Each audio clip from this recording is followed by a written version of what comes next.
Wherever in this world I roam, I carry memories of my home. This blade, it is the last link I have to the land of my birth.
Treasure. One way to draw your target out of hiding.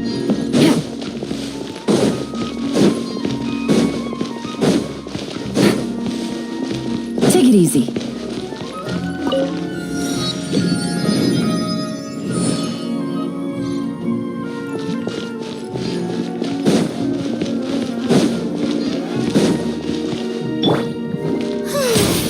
May I present?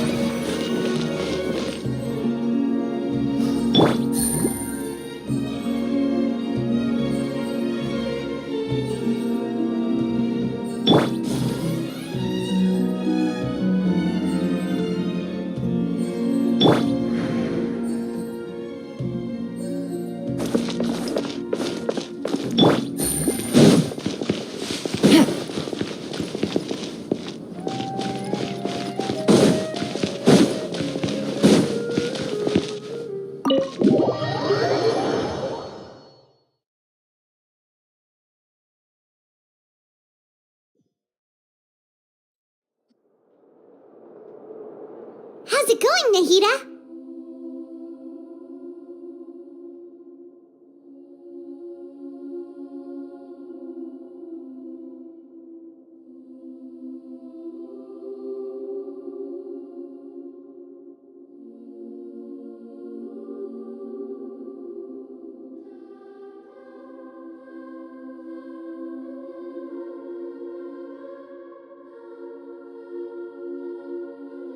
I'm done with the parts that needed my involvement to complete. Although it's my first time working with the Akasha like this, its internal structure and operation procedures are easy for me to understand. Greater Lord Rukkhadevata's design is truly brilliant. Oh, also, this is for you. Huh? What's this little floaty thingy? It's a small device I put together just now. You can think of it as an upgraded Akasha terminal. You may not need it right now, but it should be helpful in certain situations.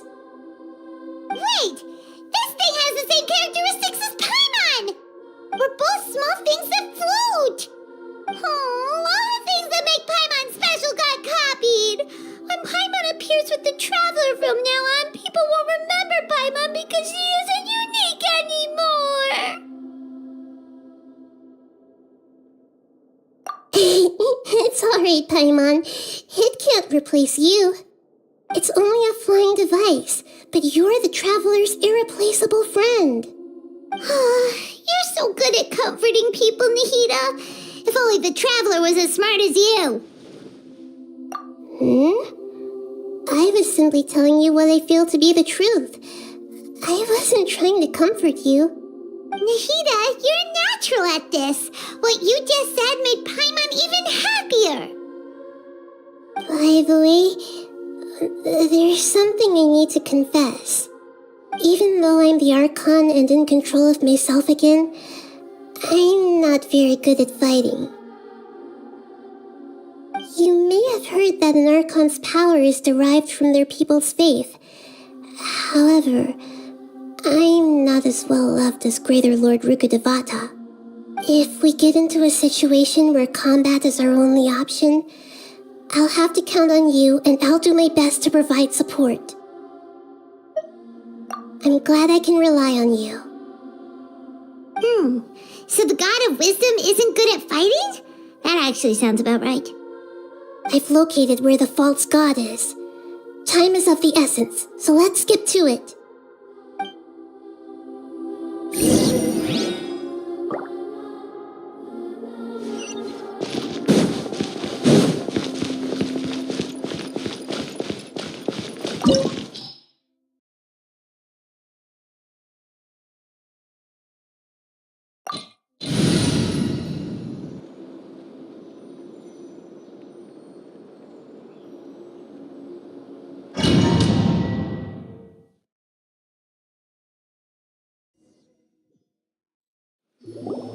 What is this place?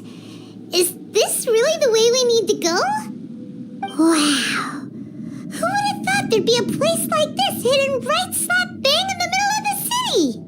The sages wanted to realize their god creation plan without being discovered.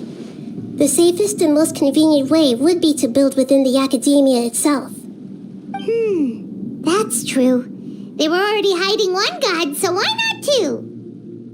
Judging from the structure here, the project is a huge undertaking. The sages really saw the god creation plan as their ultimate goal.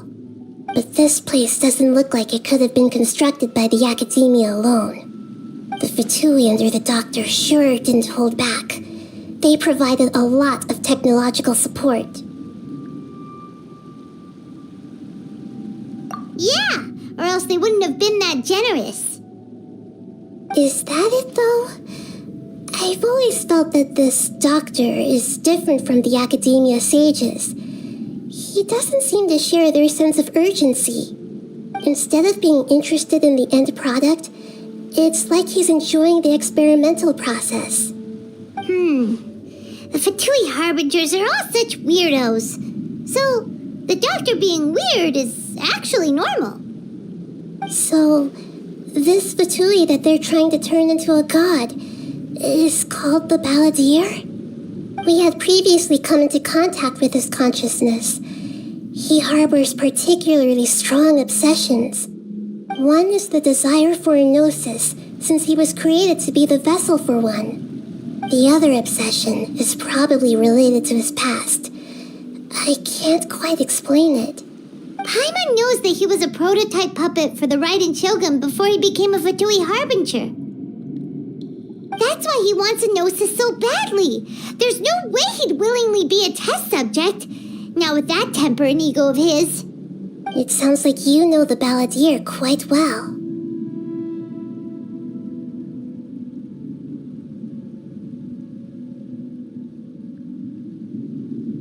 I see. Tell me more about him and what he's like.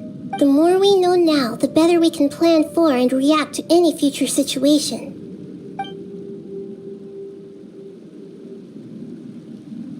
I see. How fascinating. Alright, time to go. Let's get through here and meet him in person.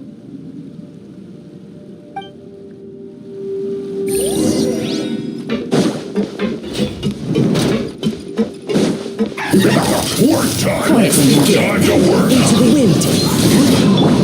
Neutralize! This'll brighten up the place. Stay right there. Gotcha. Here comes the catch. Fallen leaves, adorn my night. The wind knows me.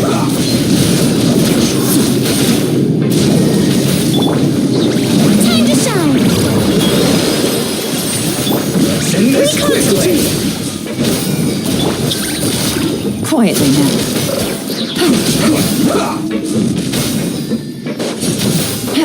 Game's up. Fun's over. A little ambiance.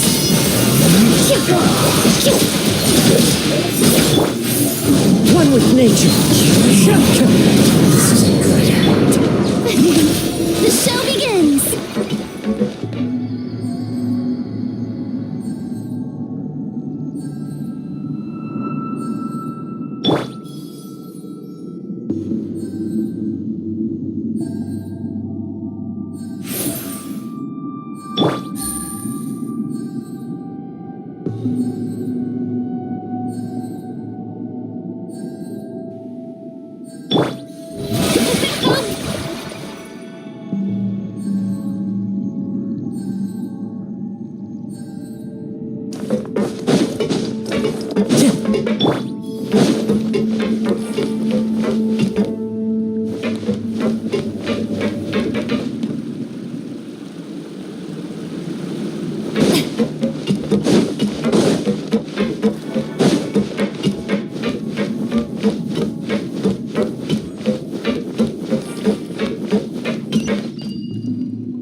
Looks like we can climb up these pipes.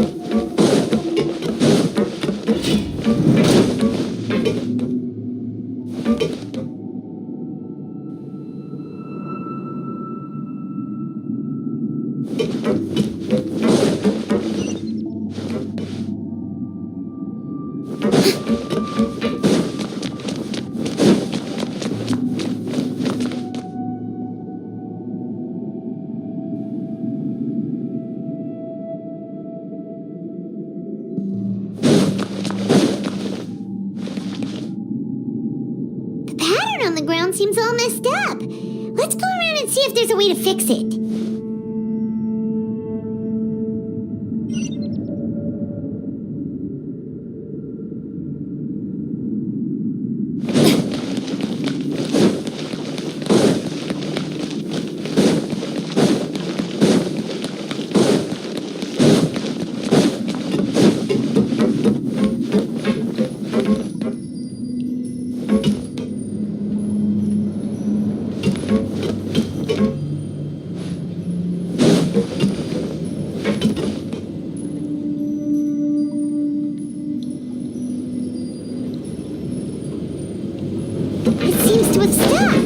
Let's continue.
Into the wind.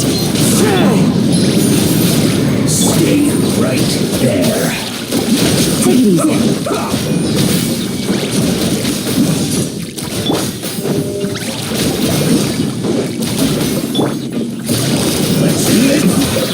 This isn't good.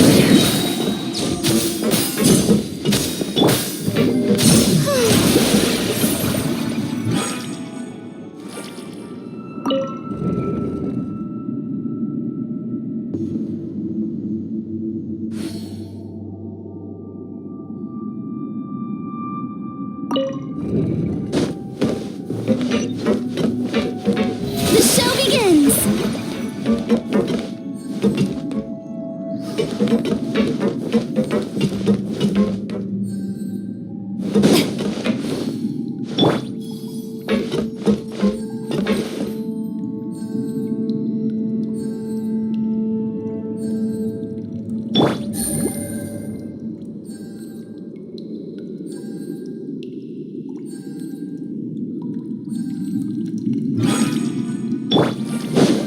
May I present?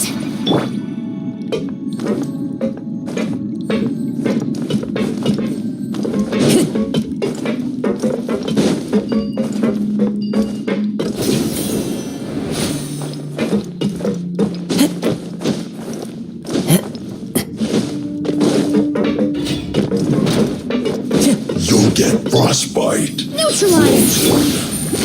Quietly now. One with nature. Russian floral! Flash frost. Here comes the catch. Freshness preserved. Busted. Clouds high. The birds call. The wind knows me. Let my name echo in song! Gotcha.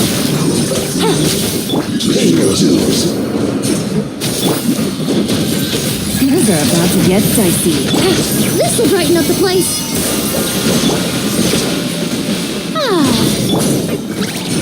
One with nature.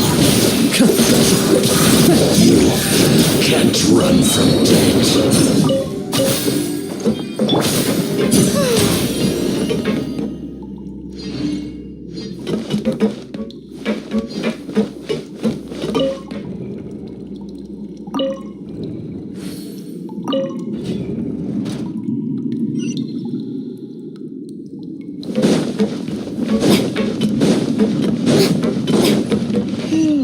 The cart is stuck. Maybe there's something wrong with the tracks. Let's try adjusting the direction of the device to clear the tracks.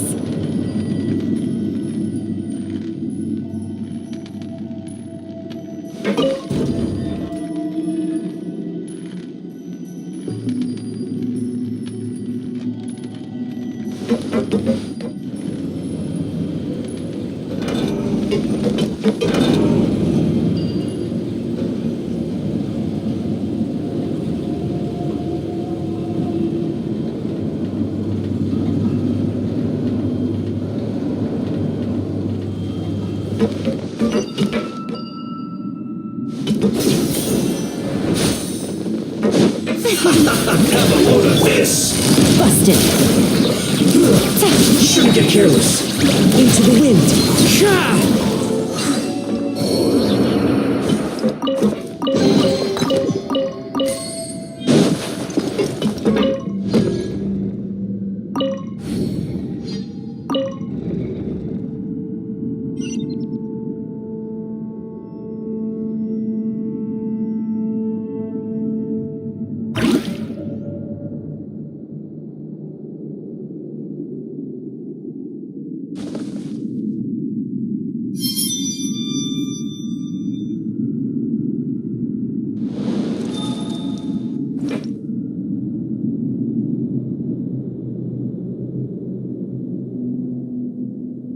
Time to go.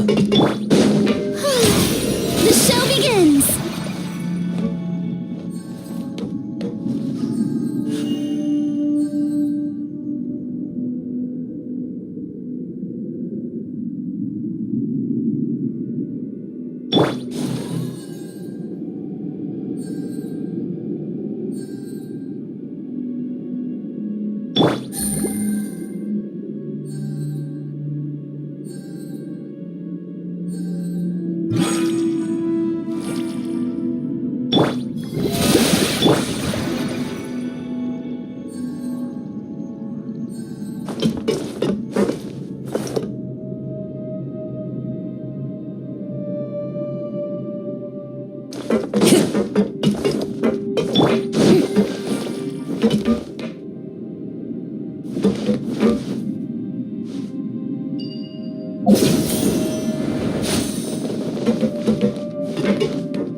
The wind knows me.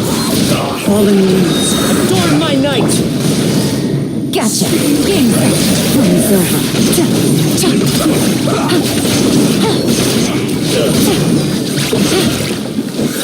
Being killjoy. Only just begun. A little ambiance. Strike a pose. Looks like I went too Into far. the wind. Busted. Things are about to get dicey.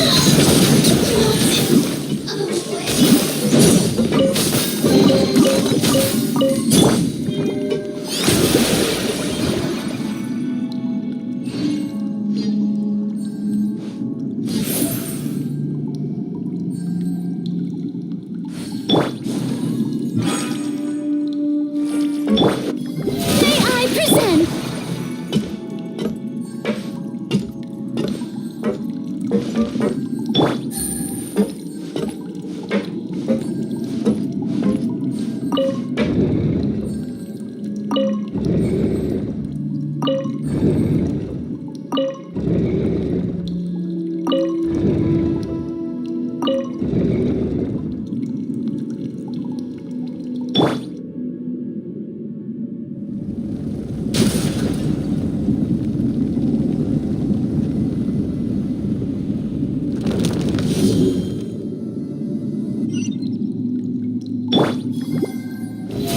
How brilliant!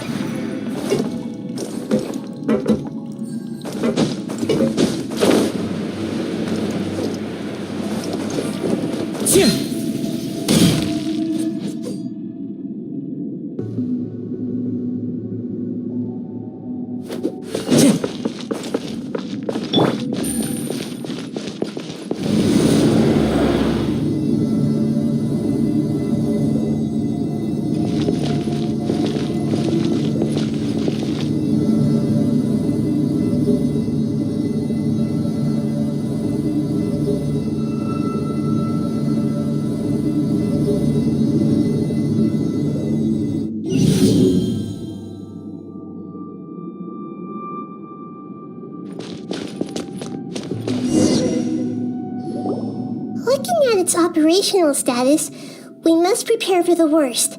The god they wanted to create is likely close to completion or already completed.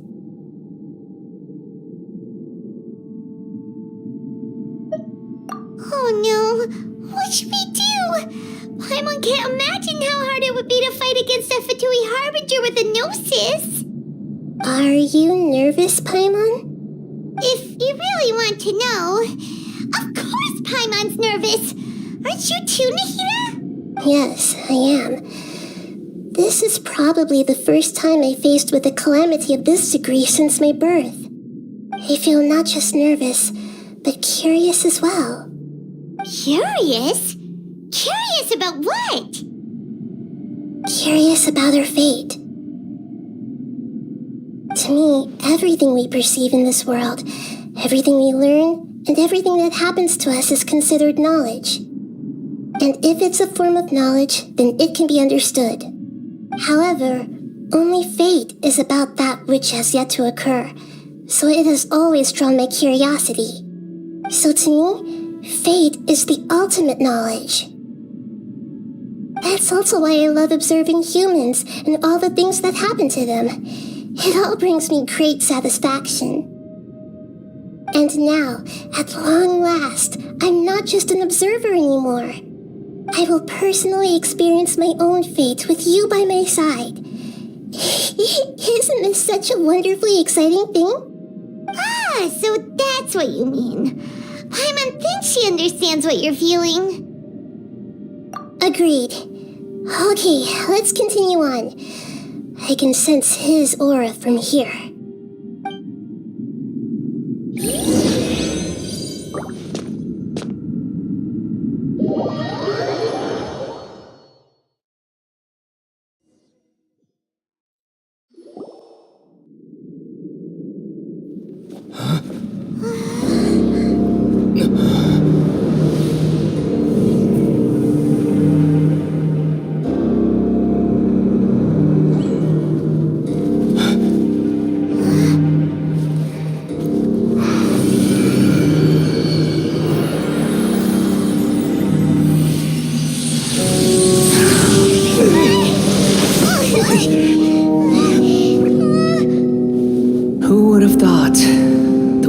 be so eager for my birth. I remember you, Booer, the god of wisdom, and standing beside you, the traveler. Is he all-knowing and powerful now like Greater Lord Rukkhadevata? No, I can't feel the same kind of divinity I felt from the Greater Lord. It seems that the sages didn't get the chance to infuse the divine knowledge capsules into him.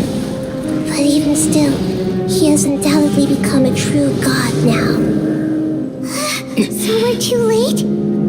The Balladeer has already become a god? The Balladeer, a long bygone title. When my spirit ascended to divinity, I felt as if I had existed for the same number of epochs as heaven and earth. Looking back, the existence of what once called itself Kunikazushi appears infinitely small and ugly.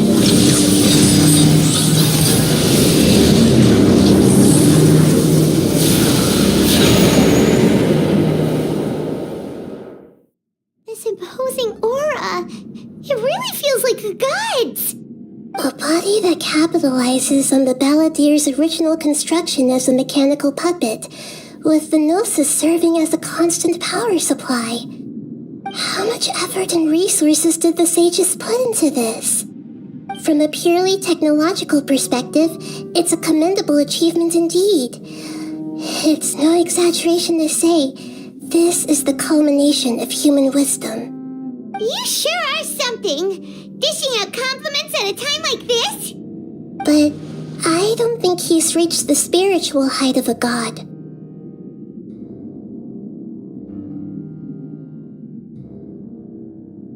Strife is engraved upon every god and every gnosis brought forth into this world.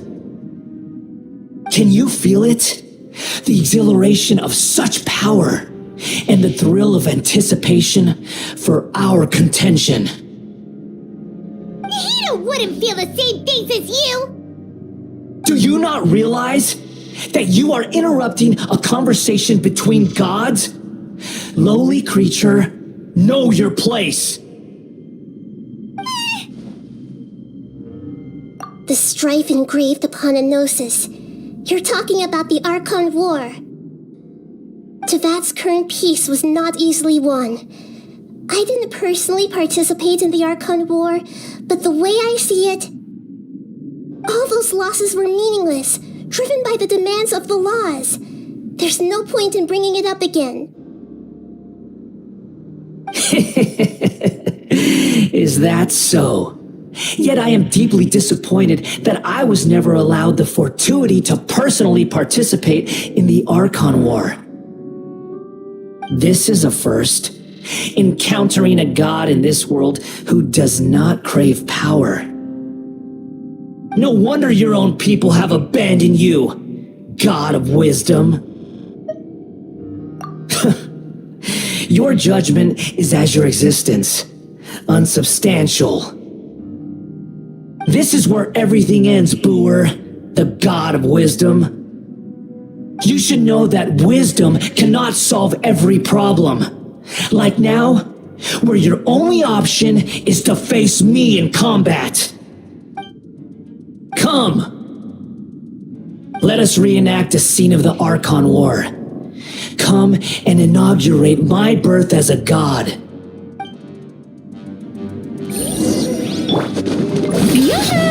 Time to shine! This will brighten up the place! Here comes the Insignificant past! Birds high! The birds call!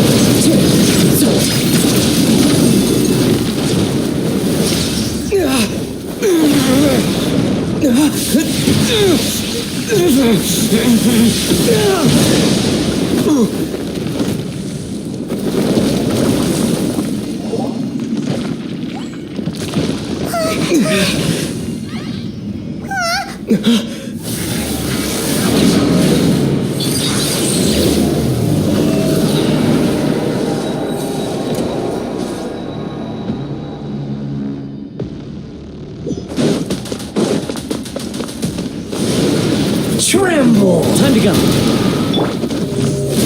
Shower me with praise! Burn to oblivion! Gotcha.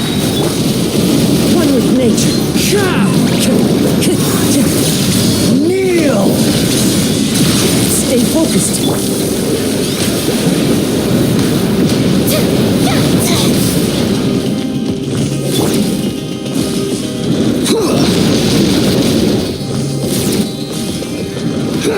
Time to go.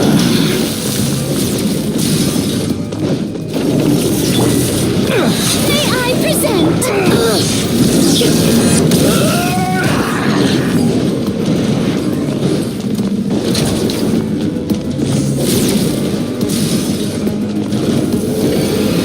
Reality is pain!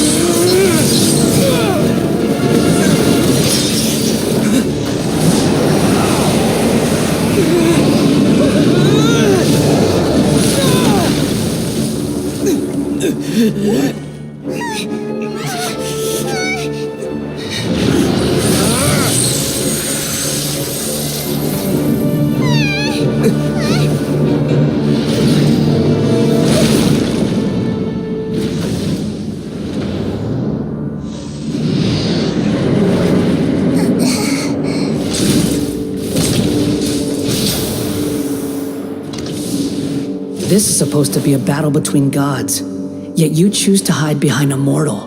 And now, you're acting like you'd sacrifice yourself for a human. Are you having fun proving a false sense of heroism to yourself, Booer?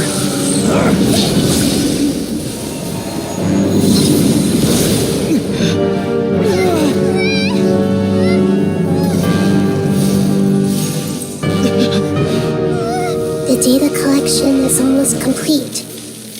Do you even know how many times you've tried to take my gnosis from me?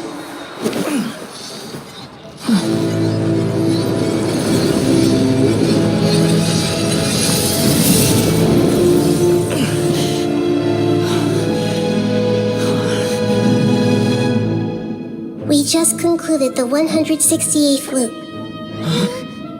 Did you know that in the effort to create you, the people of Sumeru were forced to live through the exact same number of Sub-Zerus festivals and Samsara cycles? The power of dreams. When did you use it on me?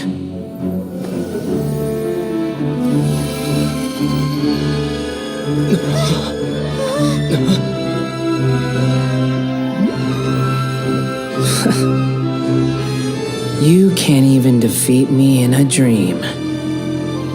What do you hope to achieve with this little trick? Come, traveler. Just like before. Allow me to awaken the memories in your dreams. All that battle experience! It's more than that. Compile everyone's wisdom in the name of the Archon. That is the original function of the Akasha. I've sent everything that happened just now to the people of Sumeru in the form of knowledge. I've asked them to help you find a way to defeat the false god.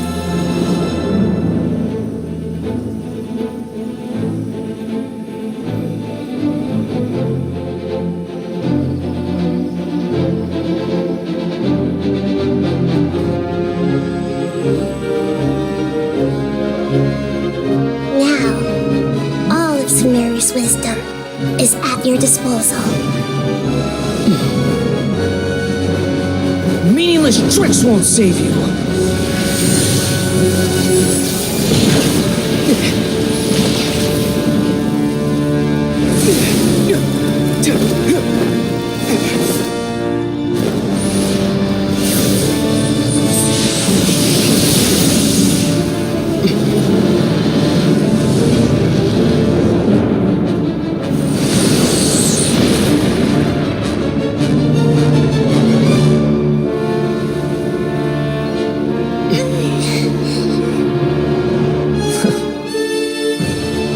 done with your tricks? Can I finally take this as a real battle between gods? I'll leave this to you. The first stage of Booer.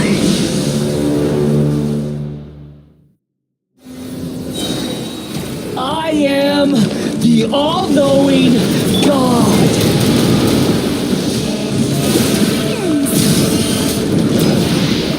Burn to oblivion!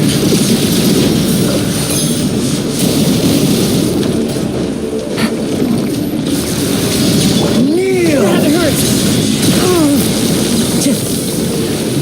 Time to go. That hurts!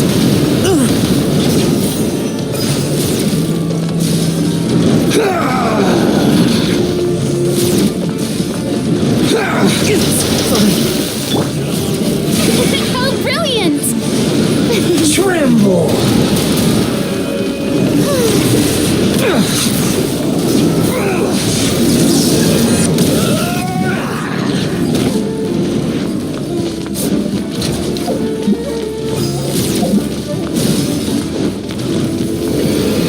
Reality is pain!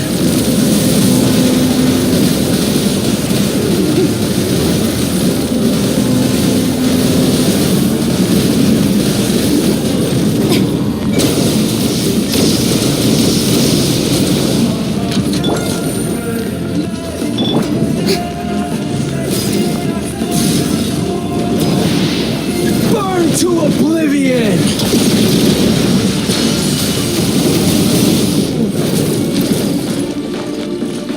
Good riddance, cruel world. Take it easy. As one with wind and cloud. The Temple of Wisdom! Yeah! Grow! Things are about to get dicey.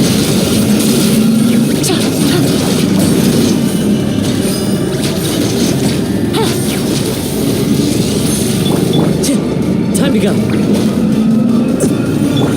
A little ambiance.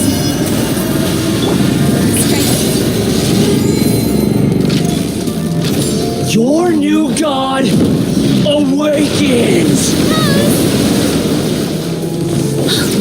Now, your eyes have been opened.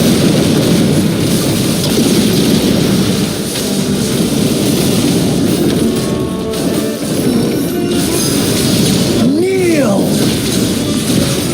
My weakness. The show begins. Tremble!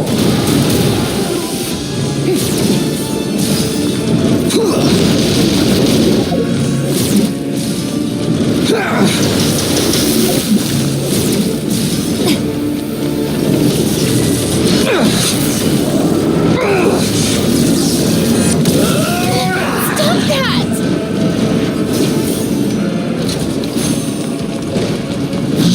Filth!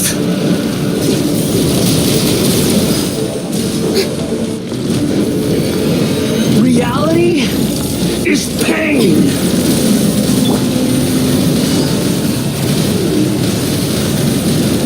Quietly now.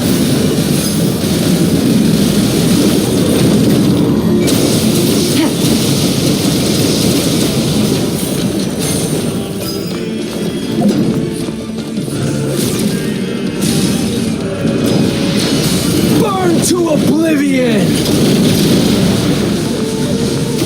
Take it easy.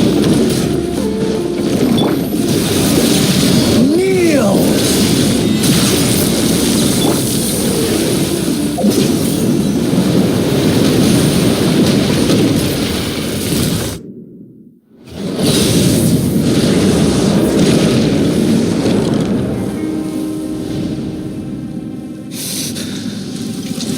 Humans. Filthy humans.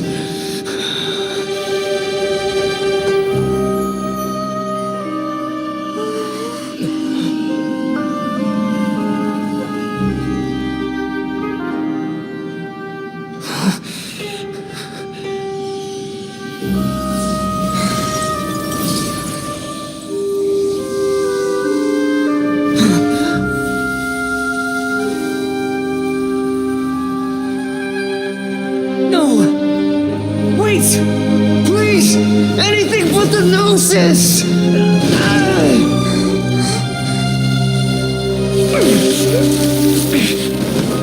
That's mine!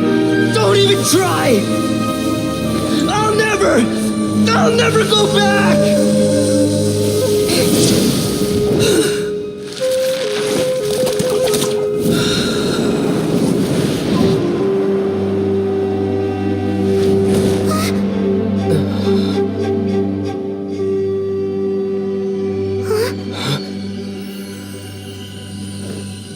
We haven't yet found the answer to the most important mystery. Irminsul is still waiting to be saved. With the power of another Gnosis, we may now finally understand the last memory of Greater Lord Rukkhadevata.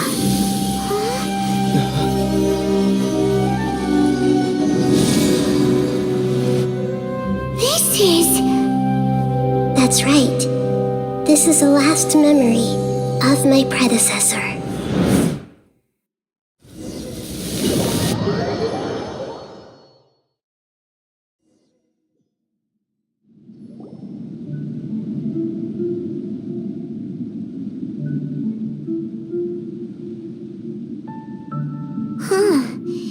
This sure seems very different from what Paimon imagined. Shouldn't Irminsul be in this realm of consciousness? Yes, that is our destination. But I didn't expect the remaining consciousness of Greater Lord Rukkhadevata to be as polluted as this.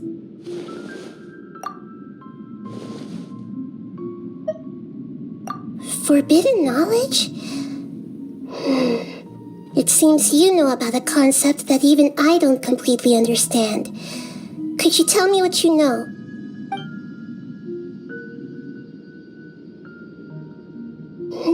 Your inference seems logical enough. Forbidden knowledge once polluted the desert thousands of years ago, but was successfully repelled thanks to King Deshret's self-sacrifice and Greater Lord Rukkhadevata nearly exhausting her power. Then, a second instance of forbidden knowledge pollution occurred during the Conria Cataclysm 500 years ago. But I'm afraid it is much more serious this time, with Irminsul itself already in danger. So, if we're in the remaining consciousness of Greater Lord Rukkhadevata, and it's also been affected by forbidden knowledge pollution, then does that mean, in order to save us, Greater Lord Rukkhadevata? Yes. It's very possible that she sacrificed her life in the fight against forbidden knowledge.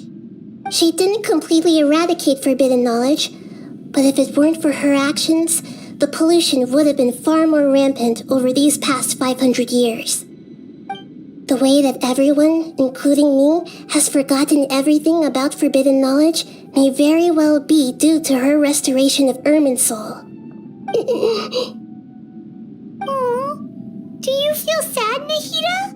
I'm just sharing her pain. The pollution of her consciousness here is severe. There is madness, chaos, and pain all around us. Did she fight to resist the forbidden knowledge pollution in such terrible conditions, all the way up to her last breath? She even used her last remnant of lucid consciousness to leave a clue for us to follow.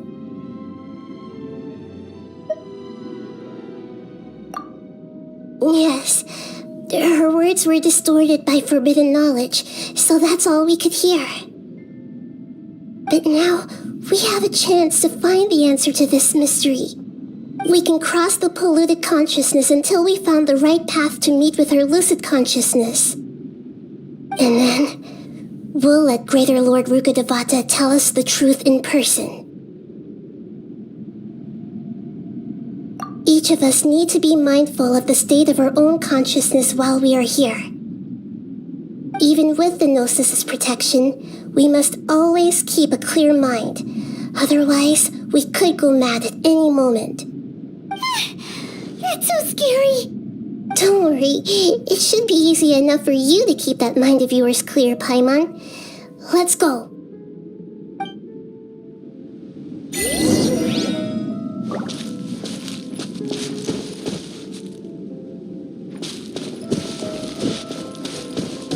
Are we in the air?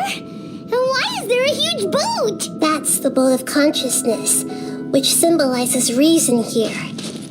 Its course is the direction our consciousness is traveling towards. If we lose control over our consciousness, we will... Wow! What are these? The monsters seem to have been affected by them. Yoo-hoo!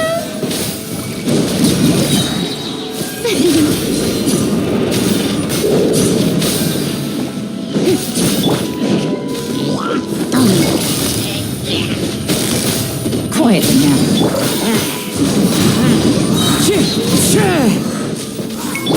Neutralize! May I present?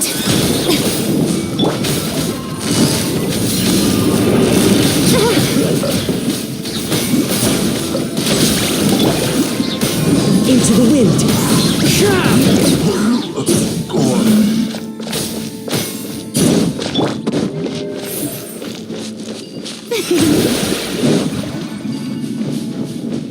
The show begins!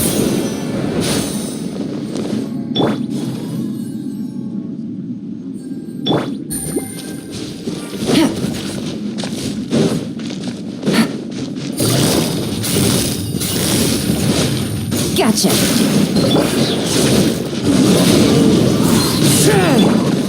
Russian floral! Let my name echo in song! Quietly now. Game's up. Fun over. Clouds high. The birds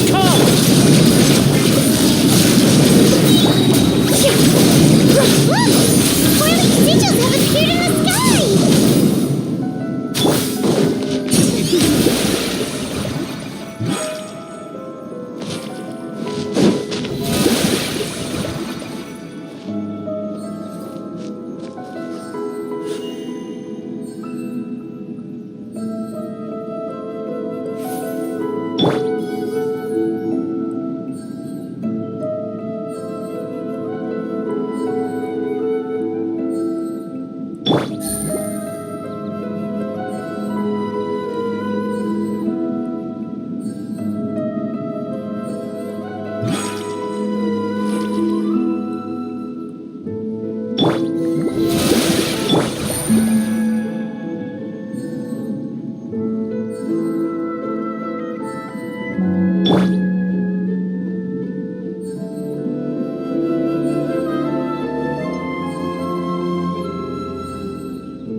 Busted.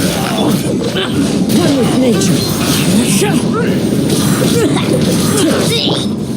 Neutralize!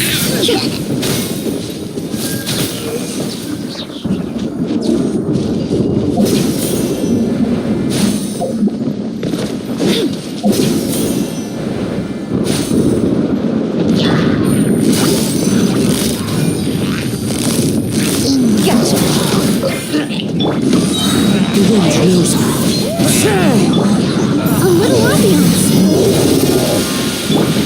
May I present? Let the world collide! Fallen leaves. Adorn my night. Busted. Take me To control the boat of consciousness, we need to find the helm first.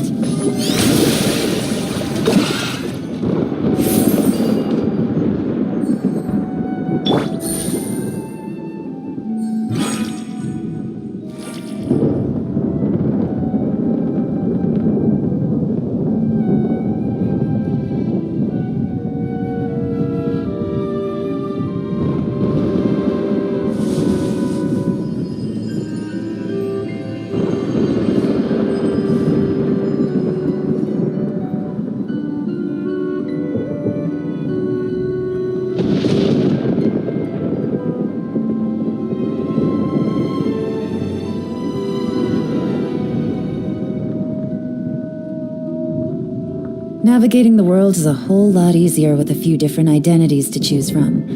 Need me to come up with some for you?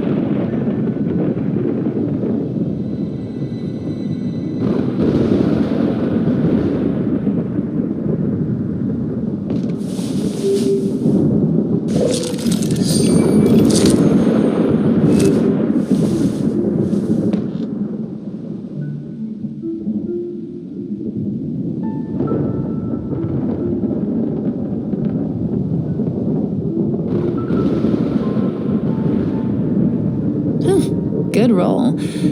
All right, maybe I'll take one more day off and knock out the rest of the work once I'm feeling up to it.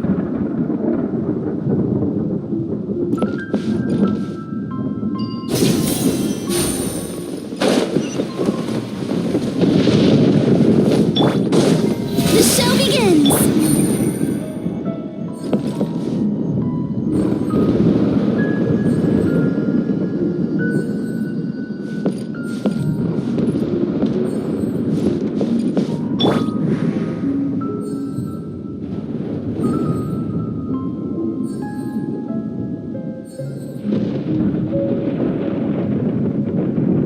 There are leaves around, and I know just the tune to accompany them, if you wish to hear it.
Would you mind coming with me to buy a copy of today's newspaper?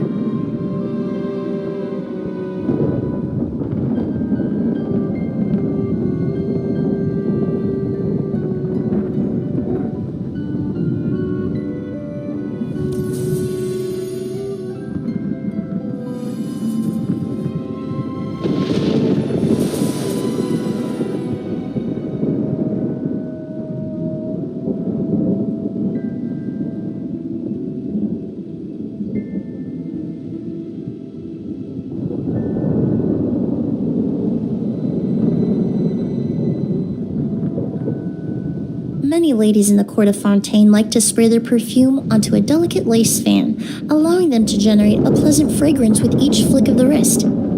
It's quite an ingenious method.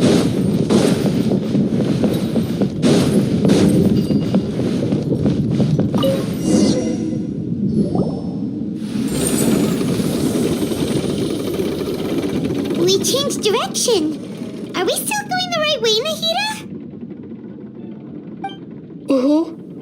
Judging from the current route, the boat of consciousness will soon take us out of here.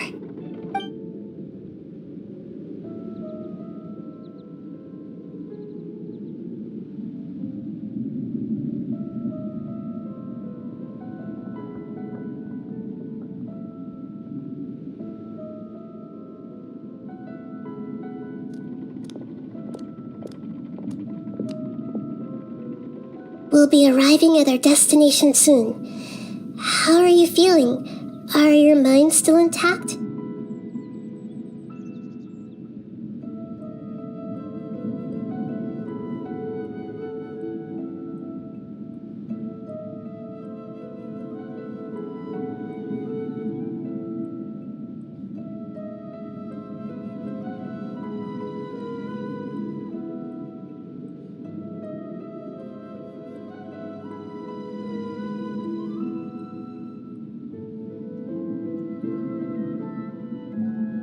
Huh? But everything's been completely normal for Paimon. Hopefully there won't be any more interruptions. This time, we should be able to meet Greater Lord Rukkhadevata. Are you saying you've never met Greater Lord Rukkhadevata before?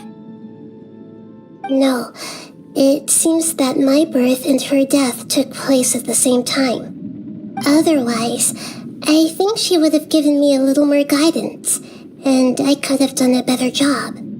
Hey, you've done a great job, Nahida. Let's get out of this creepy place and go meet her.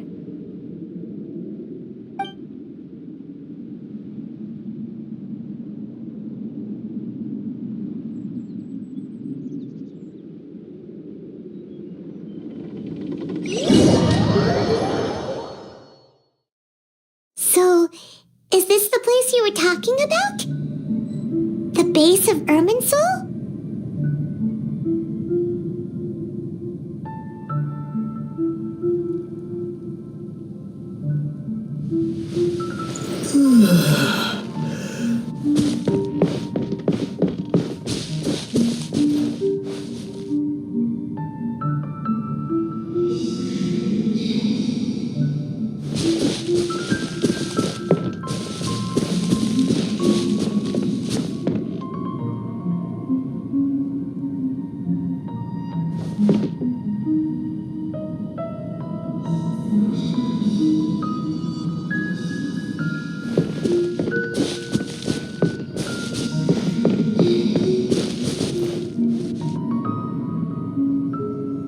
Well, this is the place.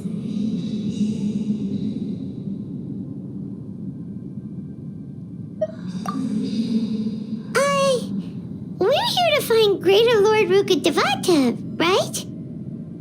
But the one standing over there is... Is that me? She looks exactly like me.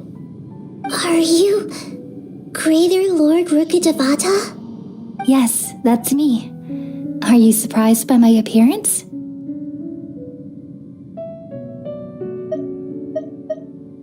Irminsul and the surrounding lands have been reproduced here as they were years ago. But this is just a realm of consciousness. We are manifestations of the same nature. Hence why we would appear exactly the same. We're of the same nature. Why?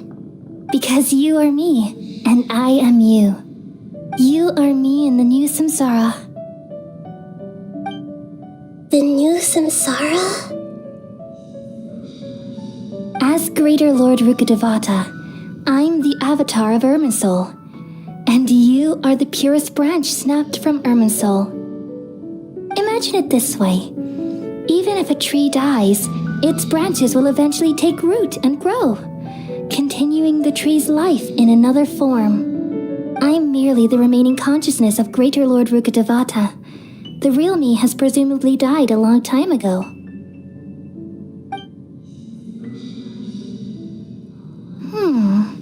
Judging from your appearance, I've probably been dead for 500 years. But you're finally here. My new self in the samsara.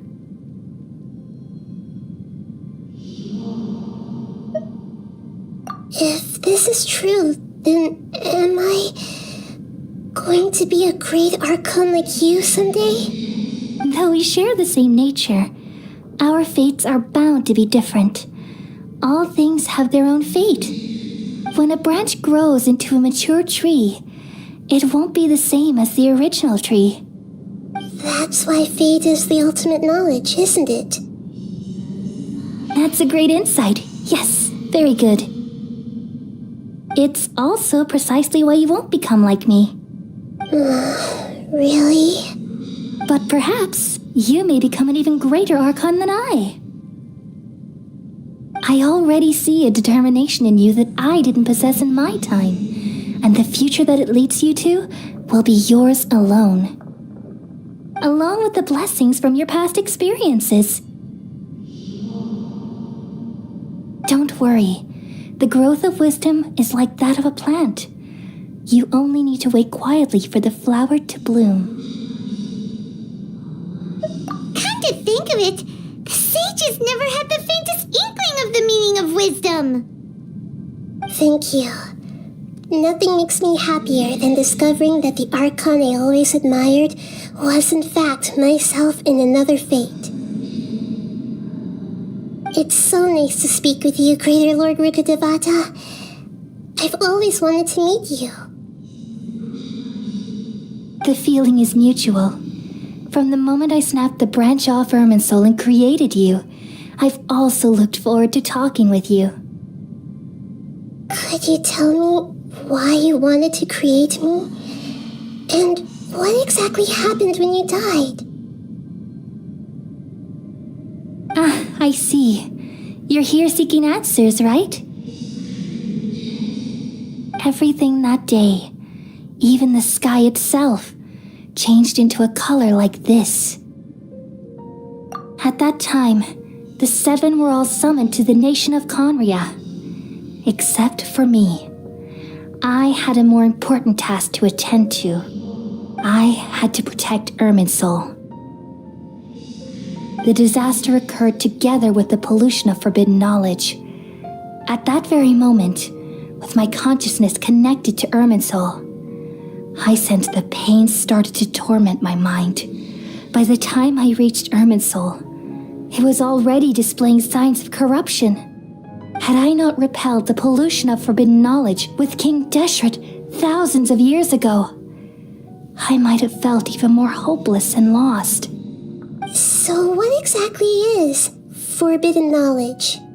It's a kind of knowledge that doesn't belong to this world, and a form of truth that can't be understood. It came from the very bottom of the abyss. Even I could never understand it. The world is constantly rejecting it, leading to all kinds of bad phenomena. If we allow forbidden knowledge to pollute Irminsul, I'm afraid the entirety of Tevat could fall apart. So, there's knowledge that even the God of wisdom can't understand? At that time, I knew I couldn't repel the forbidden knowledge with my strength alone. Which is why I created a device that compiled human wisdom and named it the Akasha. It's truly the world's most amazing invention. Thank you.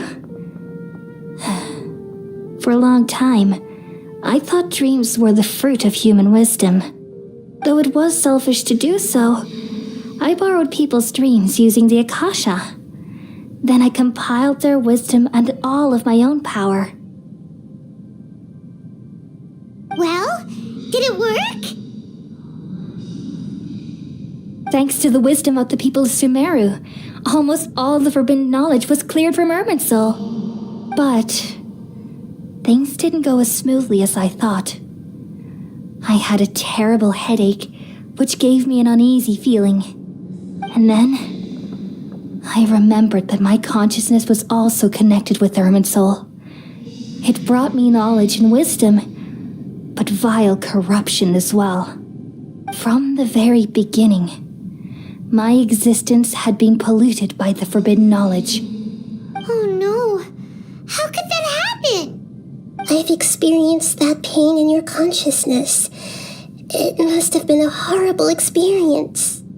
Yes, but my feelings weren't important. The important thing was that even if I died, my existence and everything related to me would continue to exist in Irminsul as memories and knowledge, meaning that the forbidden knowledge couldn't ever be permanently eradicated. And there's no way for me to eliminate myself. It would be a sort of paradox.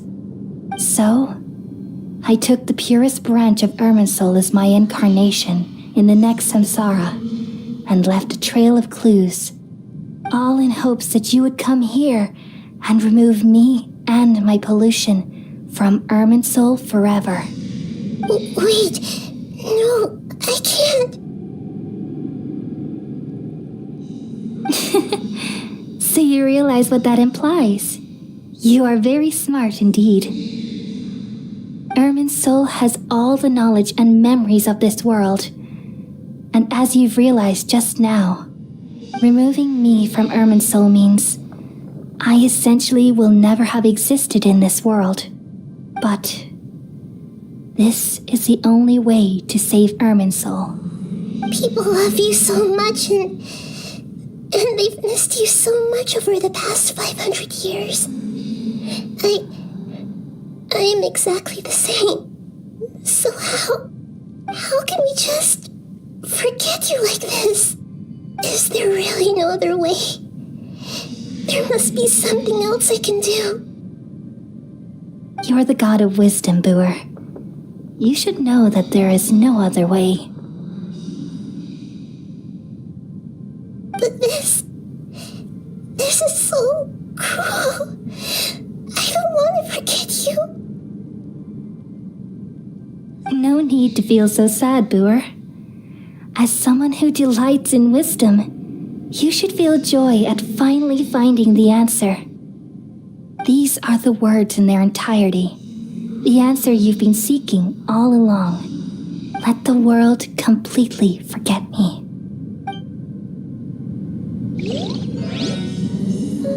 We all nestle under the great tree of wisdom, peering out to perceive the world.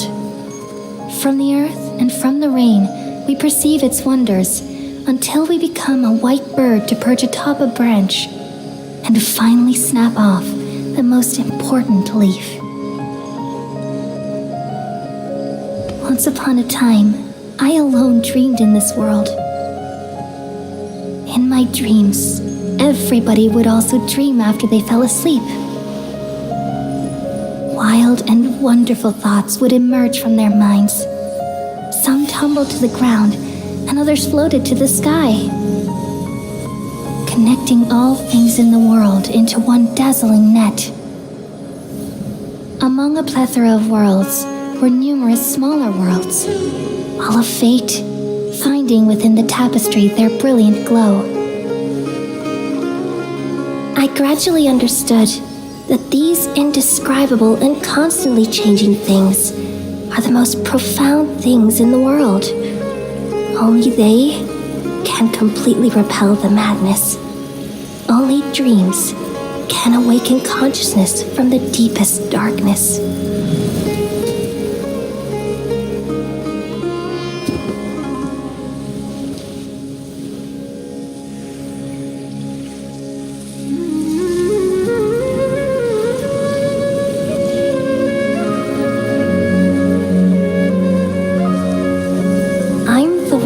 Posed this question, yet also the one who sought a solution.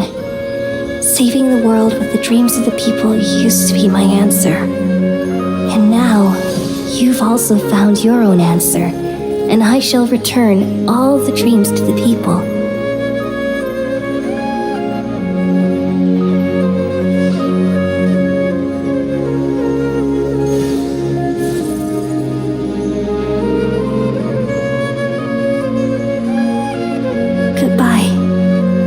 Sumeru, may you be blessed tonight with the sweetest of dreams.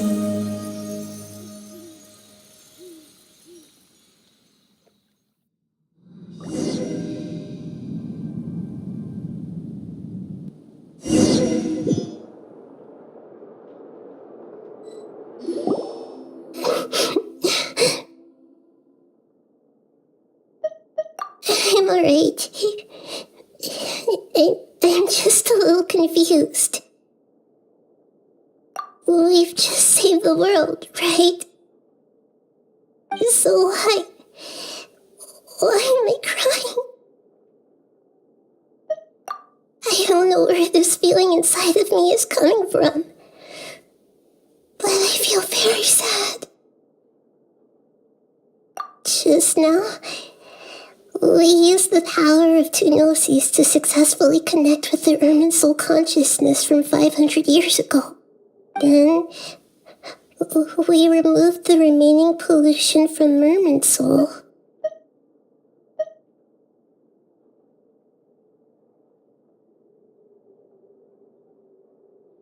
Yeah, what's wrong? Weren't you there just now?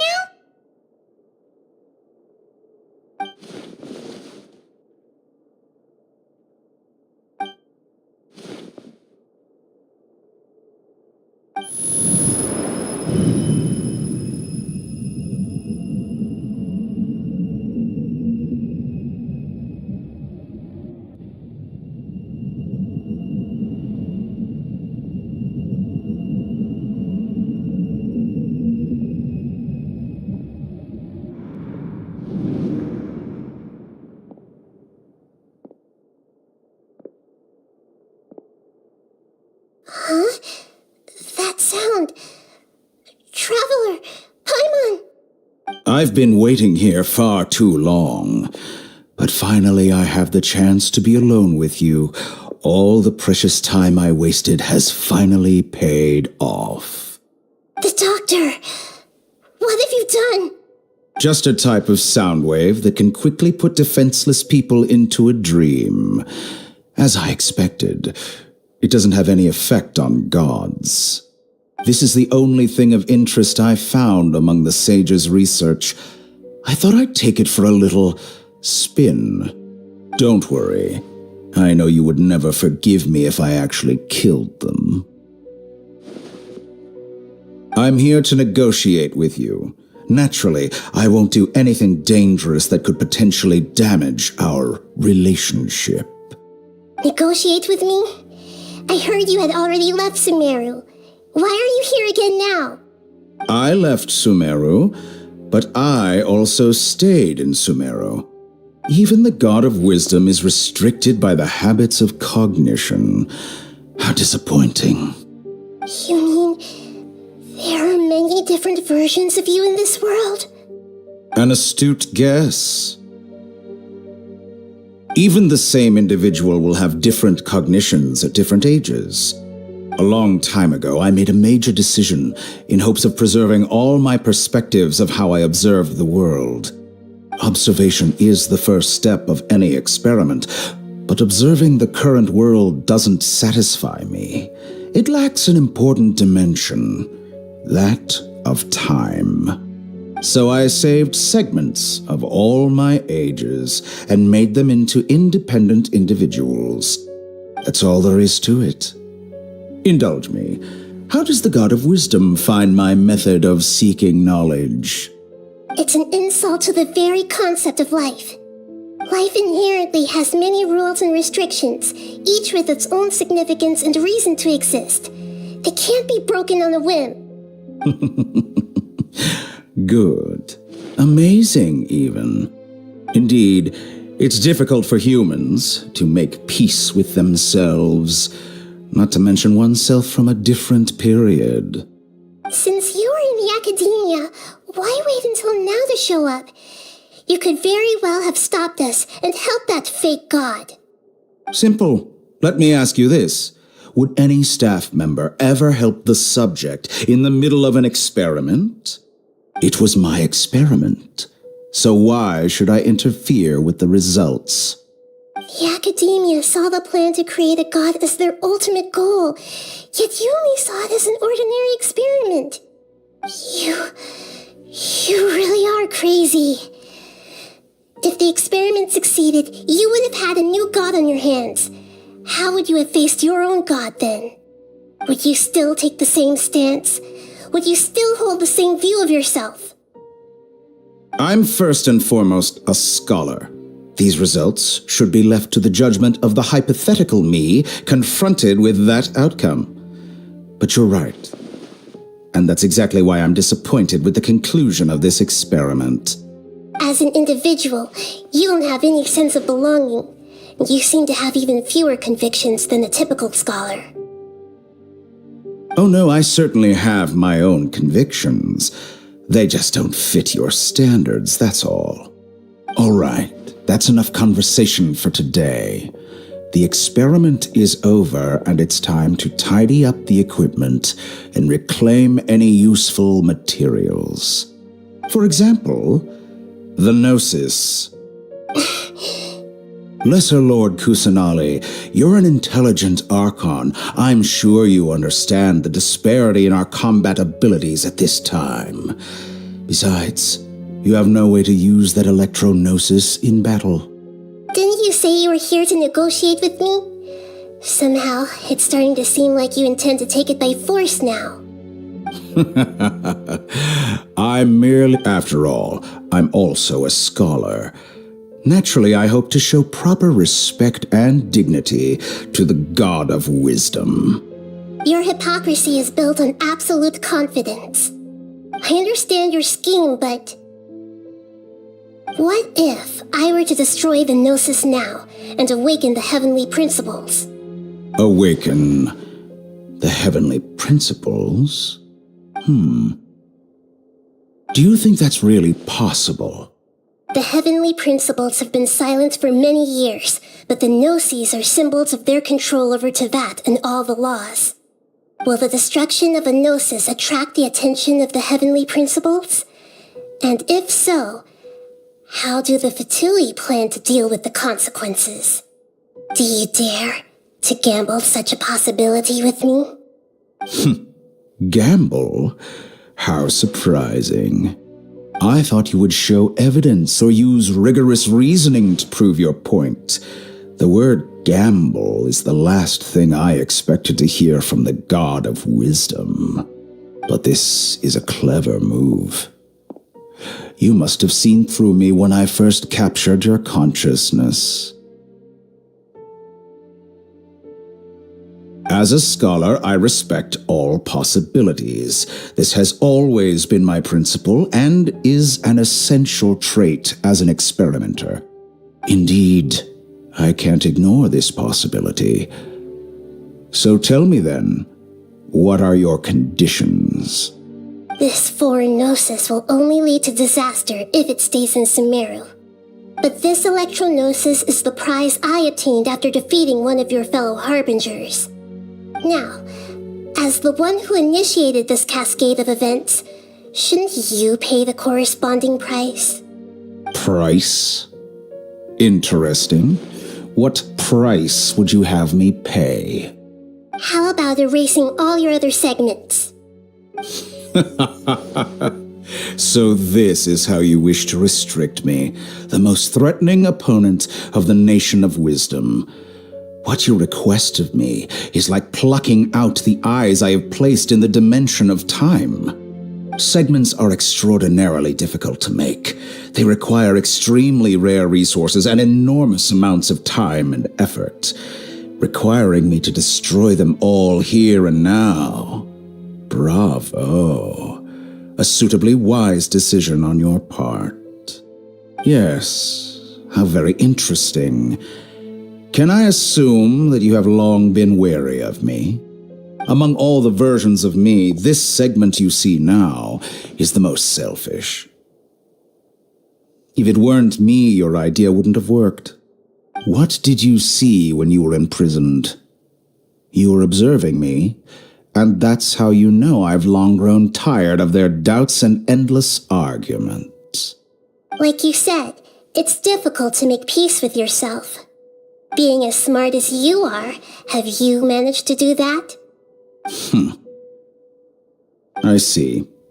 If you think all those versions of me are worth a gnosis, then deal.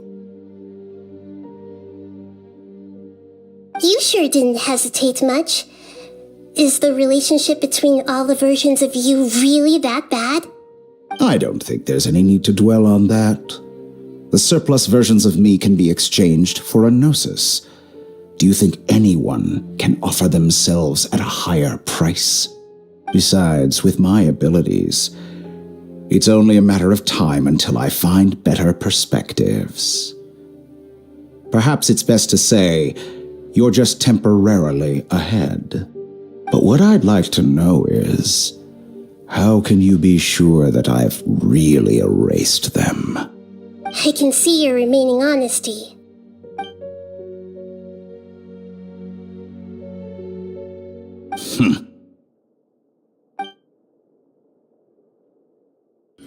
What a ridiculous decision! Sheer You can't be foolishness. serious! How could I have been so short-sighted? You think Even this is the end? yourself. Wait, I'll have I quit. bet you'll make Good this moment riddance. count. You will regret this! Well, have you confirmed that it's complete? Here, take it. The future of Sumeru City will be in my hands alone. I will shut down the Akasha and let curiosity and the thirst for knowledge drive the realm of academics once again. There won't be any further gaps for you to exploit. It truly pains me that my academic achievements have never been appreciated in my homeland. Of course, I have no interest in being rejected by this city for a third time. Another chess piece. And where is your dendronosis? Don't be greedy, Harbinger of Snezhnaya. No, this is a different transaction. If you intend to turn off the Akasha anyway, then there's no further use for the Gnosis of Sumeru, is there? Besides, isn't it the Archon's duty to deliver what's desired of the Seeker? Oh, judging from your expression, you don't seem to find the idea very agreeable. Then let's think of it this way. Since you're the god of wisdom, how about I exchange some knowledge with you? People exchanging knowledge with the god of wisdom is the stuff of legends. Yet here you wish to exchange knowledge for the god of wisdom's property. Arrogant as that is, it has piqued my interest. Let me ask you, have you in all your mighty knowledge ever heard the rumor that the skies of Tevat are fake? Huh? That's the secret hidden by Irminsul concerning the truth of this world. Once I finish telling you about this, it will be time for me to say goodbye. With negotiations, we've all gotten what we wanted. I'm very glad I got to meet you like this. Your arrogance may know no bounds, and convictions may mean nothing to you. But I'll still listen to what you have to say.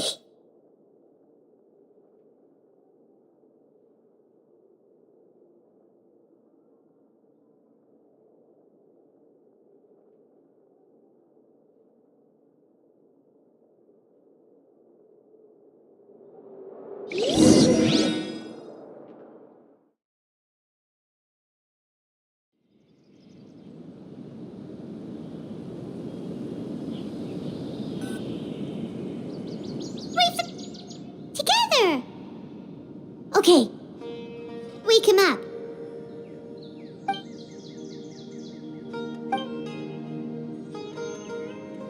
Are you awake? Kali says it's time for breakfast. Come on, get up! Good morning! How are you feeling today? Good to hear. It looks like we've recovered pretty well. Not even Tainari could stop us from going out now, right?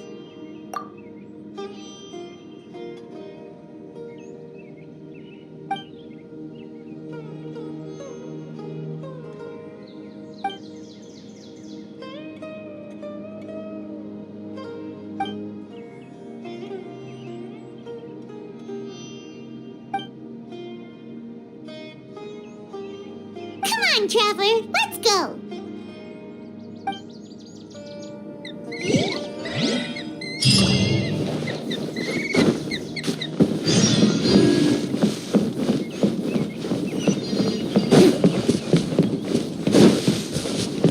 Good morning. Looks like you're awake. Yep, yep.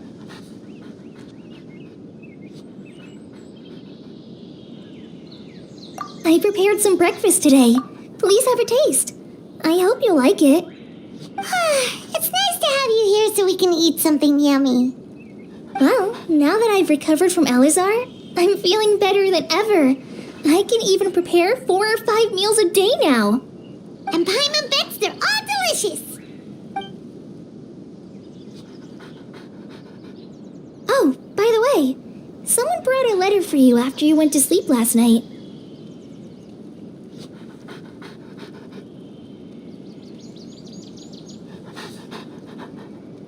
Nope, Paimon wanted to read the letter with you after you woke up, so Paimon didn't open it. Alright, let's read it now. Oh, it's from Milu. Ahem. We're going to hold a feast at the Grand Bazaar and celebrate Cyano's reinstatement as the General Mahamatra.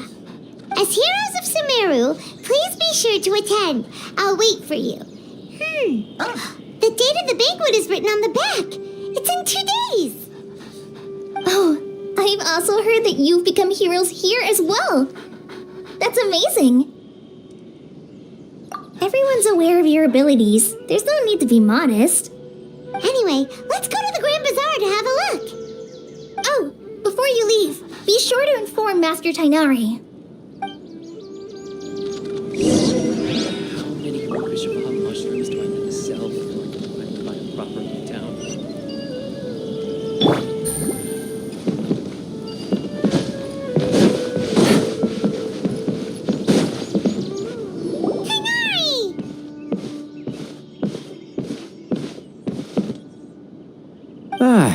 Good morning. How do you feel today? We feel much better. How about you?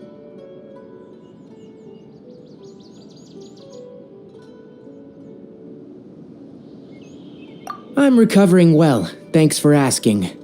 But from the looks of it, you seem to be already busy with work again. It's fine. I'm not that busy, really. The Elazar patients have recovered, as well as Hypatia. For now, I only need to tend to my Forest Watcher duties. It seems once Irminsul started getting better, everything else started to recover too. Yes, but there are still some residual effects. The withering is one example.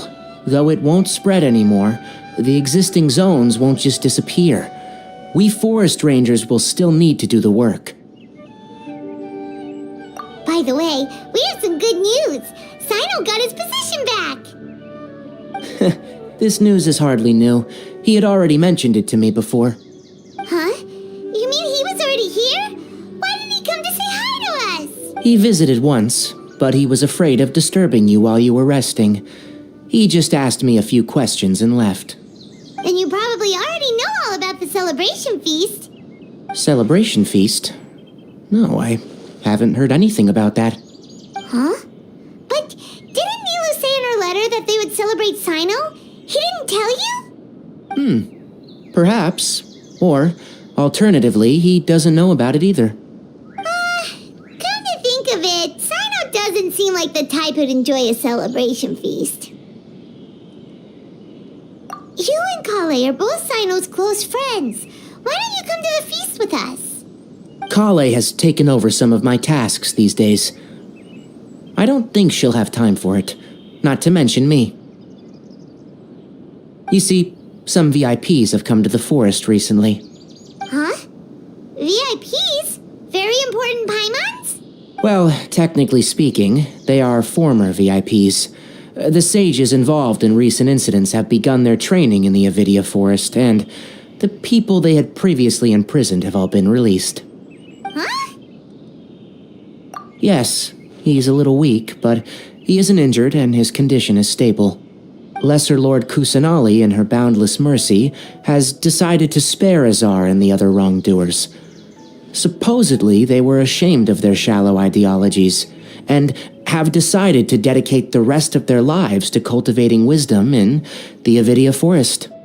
When they learned that Lesser Lord Kusanali had defeated the Balladeer and saved Irminsul, they were shocked at first, but also became happy, feeling that the sacred light guiding them on the path of discovering wisdom had begun to shine once again. As a result, work has increased for the forest rangers. That sounds really exhausting. There is nothing we can do, really. But that's another topic. Back to the matter at hand. Are you two planning to head out? Ah, right! We're here to request permission to head out. Would that be okay? You've recovered well. You may go. But be careful. Yay! Will do!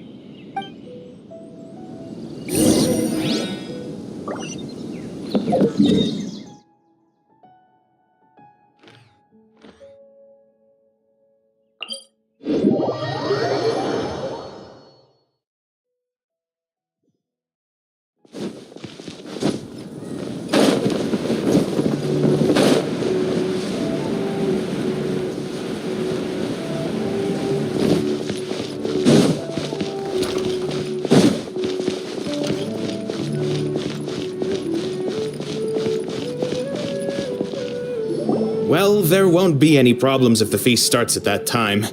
Everything has already been prepared. Mr. Zubair, I finished tallying things up here. Well, except for the guests. Is a simple reply really that much to ask of our guests? It's affecting our arrangements. Oh, it'll be fine. Besides, it never hurts to get things ready in advance. I was thinking the same thing. The feast will be held sooner or later, right? Hey, Nilu! Traveler, Paimon! We got your letters, so here we are! You're the best! The other guests haven't even replied yet. Huh? Are we the only ones that have arrived? Yeah, I had someone deliver letters to all of our guests. But maybe everyone is still busy with— Look, I get it. Sumeru is in an extremely important period of transition right now, but even if your friends are important figures, they shouldn't just ignore your request like this. Nilu is Sumeru's #1 celebrity after all. You have no idea how happy I am to talk to people with good taste. If you consider enjoying Nilu's dances having good taste, then almost everybody has good taste. Because Paimon thinks everybody will love her performance. That's right. We all think she's amazing too. Nilu is an absolute favorite among those of us who frequent the Grand Bazaar. For Outlanders, you have a great eye. Master Zubair, let's have a vote for the most outstanding audience members next time. I think these two may win.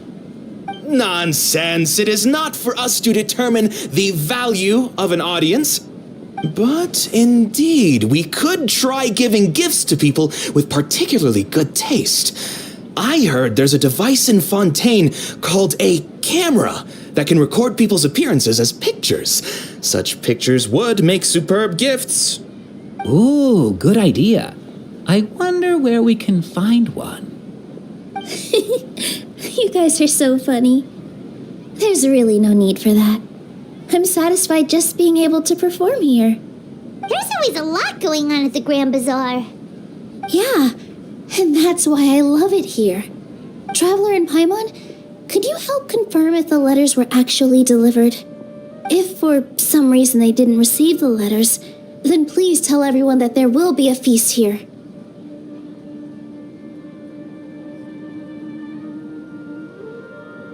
Yeah, we can also check out how everything in Sumeru is going now.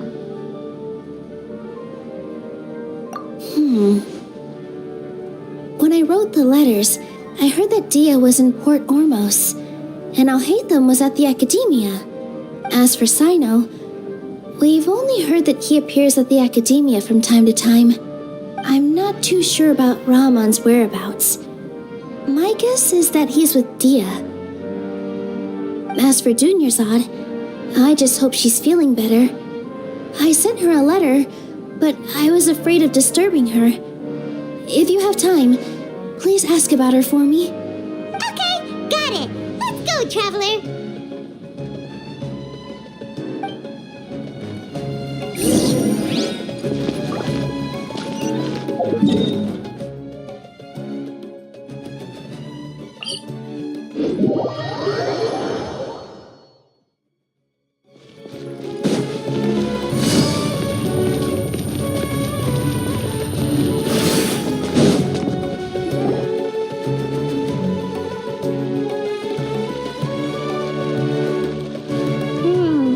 We haven't seen Alhaitham anywhere. Let's ask that person over there.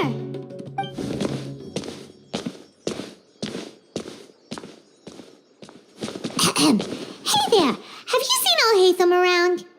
Yes, it seems Scribe Al-Haytham has gone to the House of Dana. You should be able to find him there. But you're already the second group of people I've seen looking for him today. He must be quite the busy man. Oh? Who else was looking for him? Mr. Cave was just here asking about him. You wouldn't believe how terrible their relationship is. And now you two are here. Don't tell me everyone's here looking for gossip about the sages. No way! We're strictly here on business. Ah, I see. Sorry, I thought maybe everyone's as interested in rumors about the sages as I am.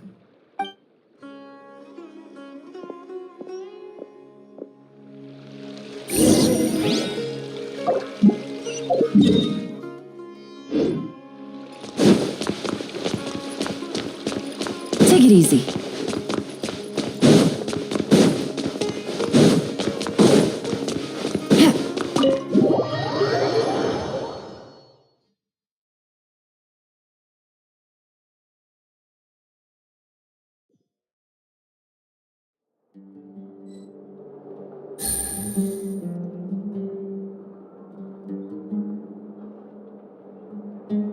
Take it easy.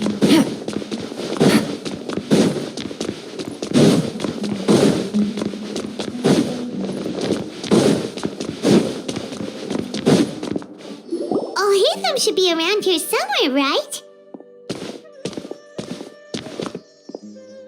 Oh, he's over there! But it looks like he might not have time for us. Just put down that worthless book and tell me what happened in the academia. This is not just some worthless book. Do you have any idea how difficult it is to find a physical book like this in Sumeru? It doesn't matter. It's probably just another thing that you used your authority to get your hands on anyway. Just put it aside. Listen, I came back today only to hear that the sages have disappeared. Oh, you sound surprised. I thought you would already know the inside story. Would I be here asking you if I knew? You're the scribe, not me. So just tell me what you know already. Well, I almost became a sage. Huh? Oh, don't sound too surprised now. You're the renowned Kaveh, light of the Ksharawar. Besides, as a master builder and craftsman, chances are you'll be appointed as a sage too. Why do I feel like you don't really mean it? What makes you say that? Why would you question my heartfelt sincerity? Maybe it's because you've never said anything good about me before. Yeah, well, I share a similar sentiment, and anyone who knows you as well as I do would surely do the same. You... See? This is why I hate discussing anything with you. Your ridiculous and arrogant attitude always gets in the way. It seems that you really can't stand my personality. Ha! What was your first clue? Well, then you might as well move out of my house. Are you threatening me? Stooping to a new low, I see. Ugh, and don't change the subject. You, a sage? What a joke. The academia might as well just close tomorrow. Are they having a fight? Forget what's going on with the academia. Haven't you been busy with your construction project? Tell me, when are you going to build yourself a mansion? Don't get me started. I get angry just thinking about it. So, what great building did our master architect work on this time? Like I need to tell you. Keep your nose out of my business. No, I think we deserve to know. Where were you when Sumeru needed you most? I was in the desert for a large project, but considering Haravatat's utter ignorance of architectural and aesthetic matters, you probably wouldn't understand. Which is truly unfortunate. I can only pity the man who doesn't understand the first thing about beauty and romance. Unlike a true... hold on, wait a second. What do you mean by when Sumeru needed me most? Well, while you were out fiddling around in the desert, many people came together to save Sumeru from a crisis. Ha! And you think I'd believe that? Look, All you really need to know is that Azar and all his accomplices have all been overthrown. Huh? What nonsense are you talking about? It's no skin off my nose if you don't believe me. It's not like my Darshan was the one trying to apply for funding from the Grand Sage.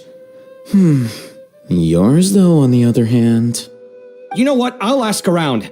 I'm sure someone knows what's going on here. You're dead if I find out you're lying to me.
I got a new letter from an informant. Looks like the situation has changed again.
Oh, it's you two.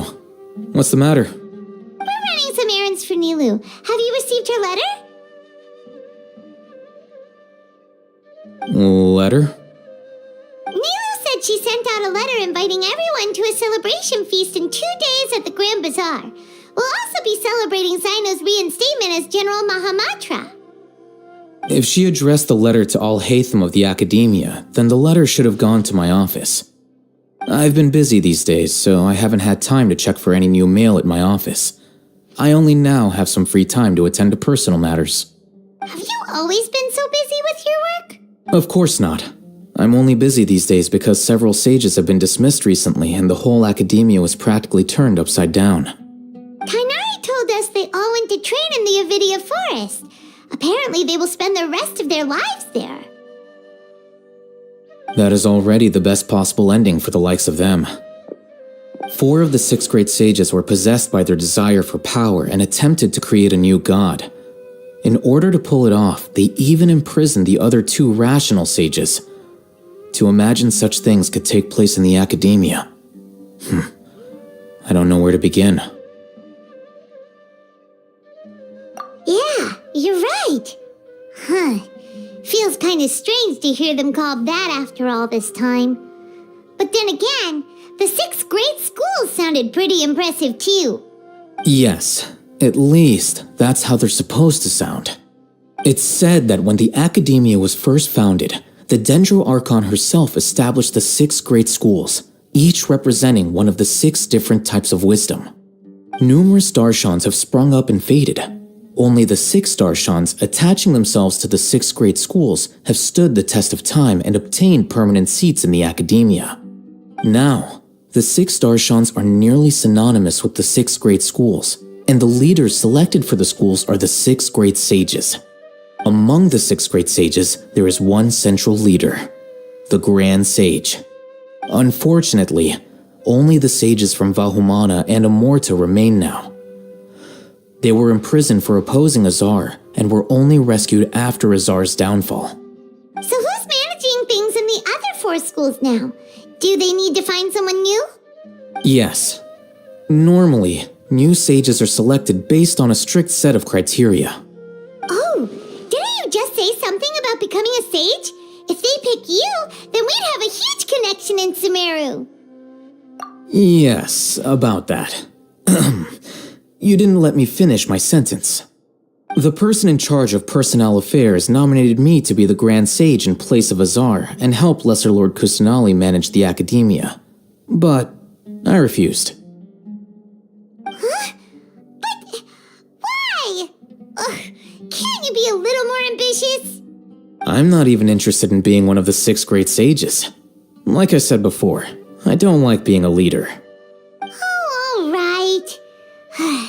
So are you busy these days trying to find others to take the job? That's not my job either. I'm only responsible for handling important affairs within the academia before the new sages take office.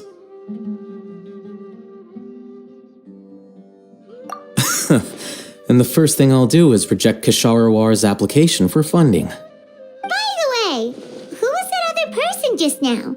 Is he your friend? Do we look like friends? Paimon doesn't know. That's why Paimon's asking. His name is Kaveh, my roommate. You could say he's the representative for Ksharawar scholars. Which is exactly why he always has so many problems. So everything that's happened recently must be a huge change for the people of Sumeru. Such is the work of the Academia Scribe.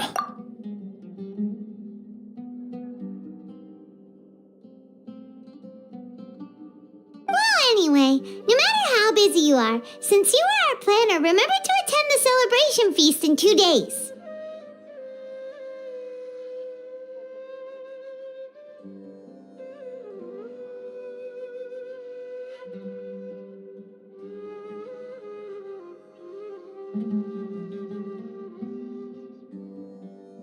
All right, I'll see you there.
This is Port Ormos.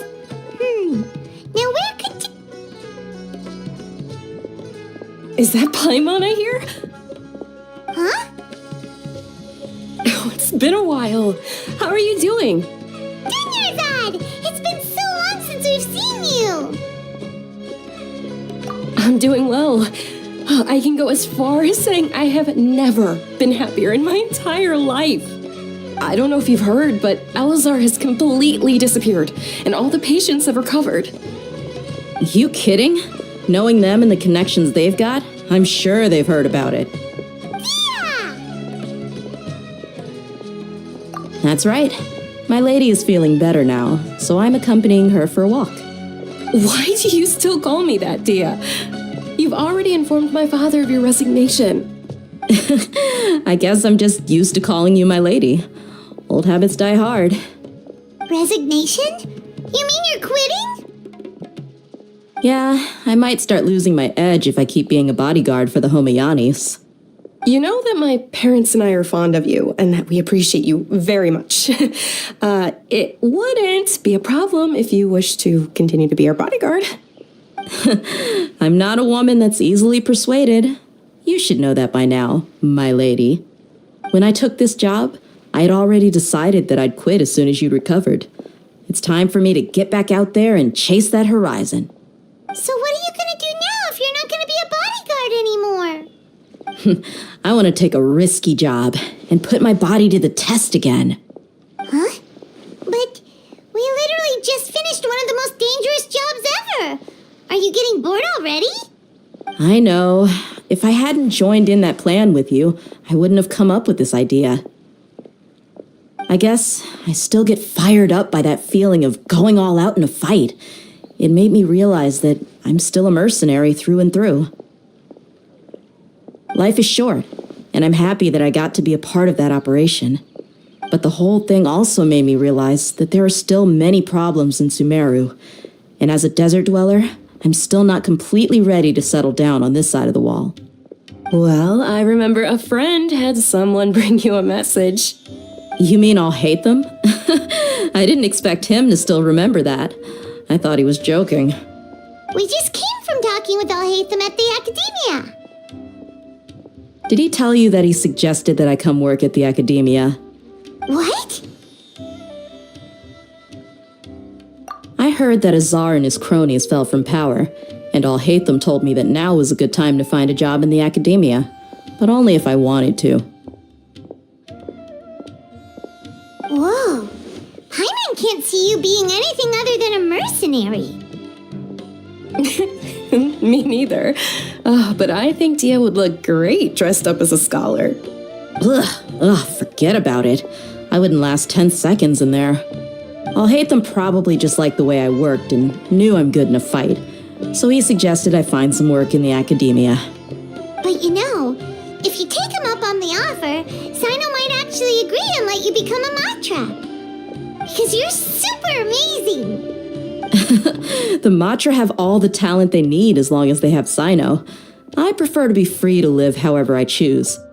In fact, I chose this job from the very start because I knew it'd be right up my alley. Even if being a mercenary means facing all kinds of danger. A lion has to return to the wild sooner or later. If anything, being your bodyguard has been unfamiliar territory for me. I don't want to see you go, but I'll respect your decision. I'm glad to hear you say that. Come on, no need for the sad face. It's not like we'll never meet again.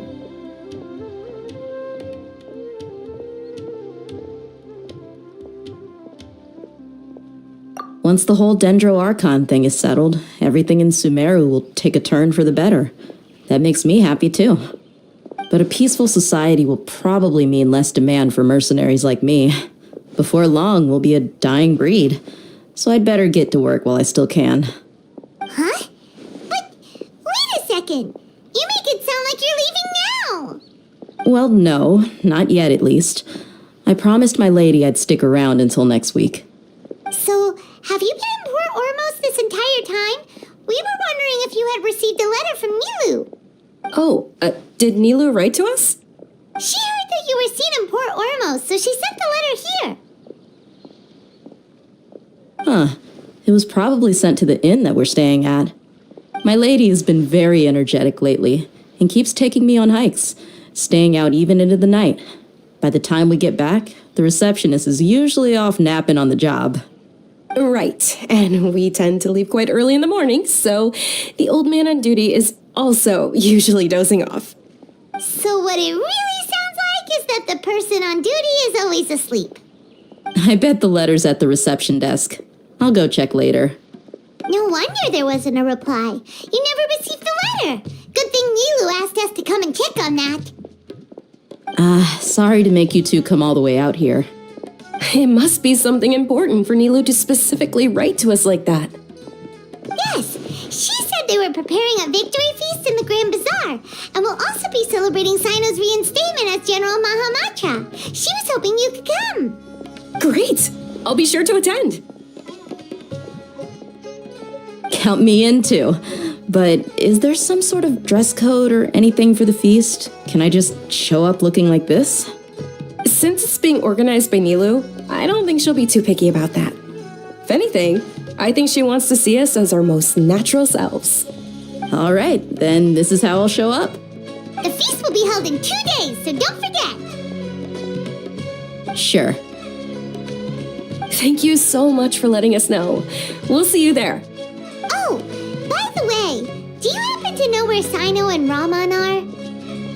The General Mahamatra always comes and goes without a trace. Normally no one knows his whereabouts. Oh. But last time we met, he mentioned that he had something to do in Aru village.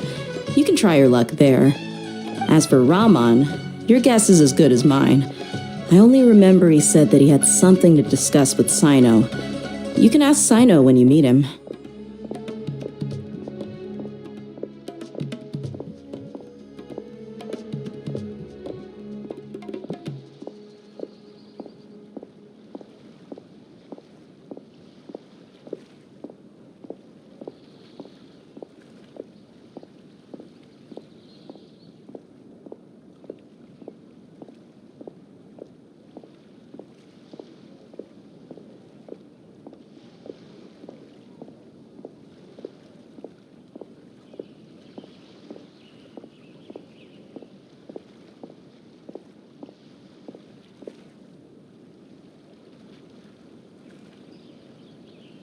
Don't mention it. You'd better get going. All right, on to our next stop.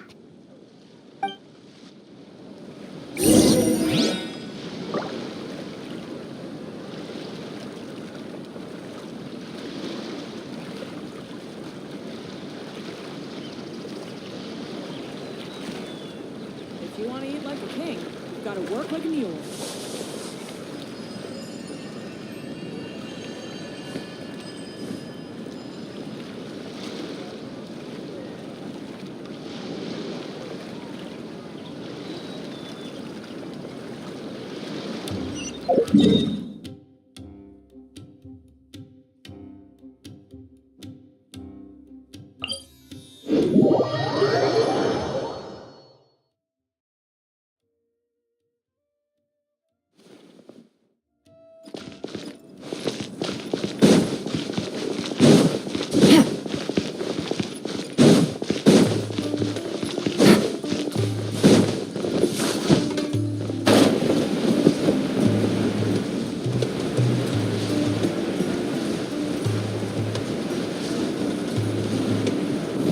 It's been a while since we last visited Aru village.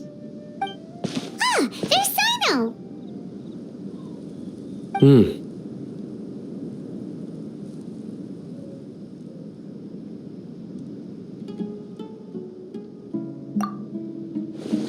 What brings you here? We recovered well, and Tanari agreed to let us leave, so now we're out and about again. It seems Gandharvaville's medical treatment is still as good as ever. Mm-hmm, and Tanari is recovering well, too. That's good to hear.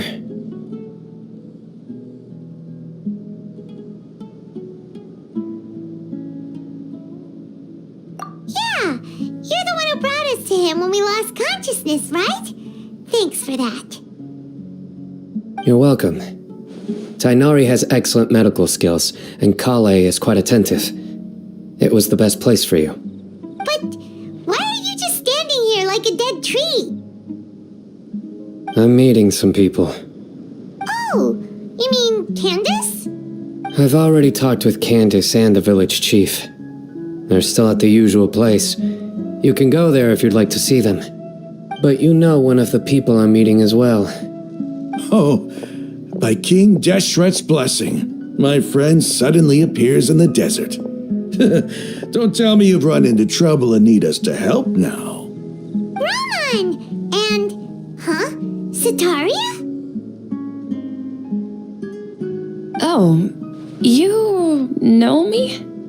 Oh, well, you're pretty famous in the academia. Don't worry, these are our friends. No need to be so guarded. I see. I'm doing well. Many good things have happened recently. Same here. Really, I feel that my whole life has started to shine after suddenly finding a new direction. Oh, tell us everything. Yeah, you go ahead. Alright, well, I suppose I should start by saying I've decided to leave the academia. What? It's not that I've given up on being a scholar. Instead, you could say I've found a new identity. I will no longer pursue research like a typical scholar, but I have not completely given up on my relationship to knowledge either. I can see what you're saying now. What do you mean? I plan to leave the academia and return to teach here in the desert. Wow, so you want to become a teacher? Sataria will return to support education here and teach people from the desert. She can't teach everyone on her own, but there are many of us Eremites all over Sumeru. She came to discuss a collaboration with me and hoped that I could bring her ideas to the Eremites. Yes, it's my hope that the Eremites can help me select a group of smart people with the best aptitude for teaching. I'll teach them, and after they've finished learning from me, they can go educate more people. That is the true meaning of education and the spreading of knowledge. The people of King Deshret suffer from sandstorms, exile, and ignorance. Miss Sataria is more than welcome to come teach here. Her arrival is like a star shining in the desert night. The stars have always guided caravans, thieves, soldiers, and travelers who get lost in the night. They lead those in the dark out of trouble and back to safety. Oh, please, where's all of this coming from? I'm starting to feel a little embarrassed. You deserve these compliments. Mercenaries are accustomed to danger and don't fear death, which is why we recognize extraordinary actions that common people would easily overlook. Sataria's idea will bring much good to many people. At first, I feared it was destined to fail. Everyone knows that the academia doesn't allow scholars to teach in the desert without permission. As you know, all knowledge is under their surveillance and control, and very few desert dwellers are as lucky as me. But what I heard at that time has been haunting my heart, as if there were lightning bolts constantly bombarding my soul. Sataria, you tread a treacherous path, and the longer you ignore it, the tighter the academia. Sataria, why haven't you gone home? Never forget that the desert that belongs to you lies elsewhere. Miss. These words sparked something in me, and I knew that I had to bring something back to my people after going home.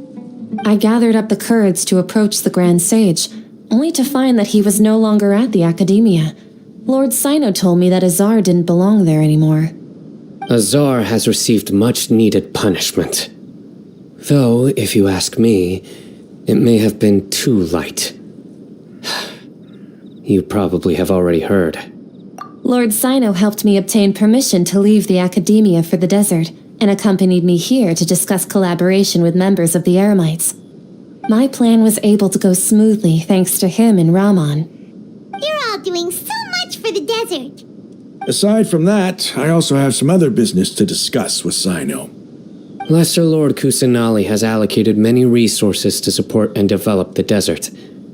I've done some business for her, and part of it required the assistance of the Eremites. I applied for a few batches of educational materials from the academia, and sent them to several groups in the desert, as instructed by Lesser Lord Kusanali. I believe the people will make good use of them. That's exactly what the people here need. Physical books and other related items. If it weren't for Sino and Lesser Lord Kusanali, I'm afraid we'd never be able to get our hands on them. Apart from this, the academia is also recruiting scholars that are willing to teach in the desert. I'll let you and Sataria know as soon as I have any more news. We must be persistent about this, and maintain these resources to ensure long-term effectiveness. This is the first time in hundreds of years we've had a glimmer of hope. I think this may be the turning point for the desert. Remember these words. Here lies our faithful priest, Kasala. His wisdom is a miracle among the people, deserving of high praise and admiration. I hope people with wisdom like that priest will rise again among the desert dwellers. Then we'll once again see the wisdom and glory that once shook the world. Enough about us. Are you here to discuss some business too? No, not at all. We're actually here on behalf of Milu. Milu wanted to write to everyone, but she wasn't sure where the letters should be sent, so she asked us to come find everyone personally. A celebration feast will be held in 2 days at the Grand Bazaar. She hopes that all of you will be able to attend. At the feast, we'll also be celebrating Sino's reinstatement as General Mahamatra. Although, judging from your appearance, it seems you've already been reinstated. Paimon thought you would only start working for the Academia after the feast. Celebration? Feast? It's the first I've heard of it. Tighnari was right. He really didn't know. This feast is for you, Sino. Sounds to me like you'll have to be there. It's rare to see that kind of expression from Lord Sino. You must not like feasts very much. No, not really. But I'll go.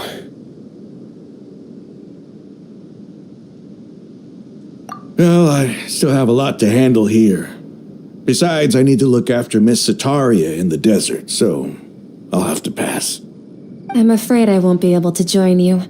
Although, if you'd be so kind, please give a message to Miss Nilu for me. The message is, I'm sorry for how I treated you before, but now I understand the beauty of your dance. It's like a light shining in the sky.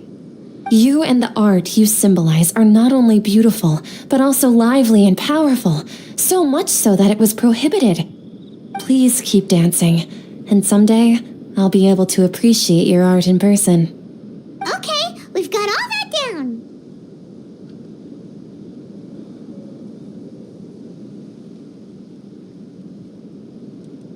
Our job here is complete as well. Oh, Sino, remember, party's in 2 days. Make sure you're there. Got it.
Today's the big day! Let's go to the Grand Bazaar and see how the celebration...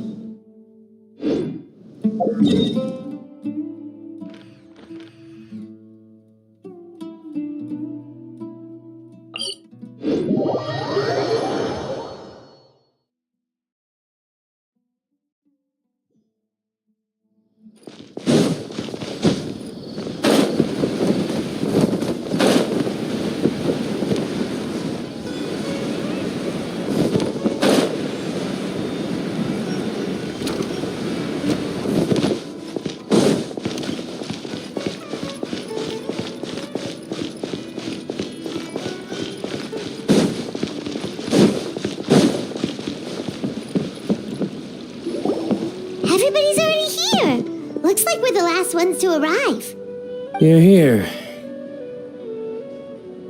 Ah, there you are. Well, look who finally decided to show up. You look like you came here immediately after finishing up some work. I'm very happy to see you here. But we're not late, are we? It's just that everyone else arrived ahead of time. I propose that the last one who arrived be put in charge of today's speeches. Nah, there won't be any speeches today. Oh, really? Well, even better. Come join us over here. Let's share some great food and drinks, and chat about all sorts of fun things. Everything looks quite good. Wow! Paimon can't wait! Traveler, just look at all the delicious food here!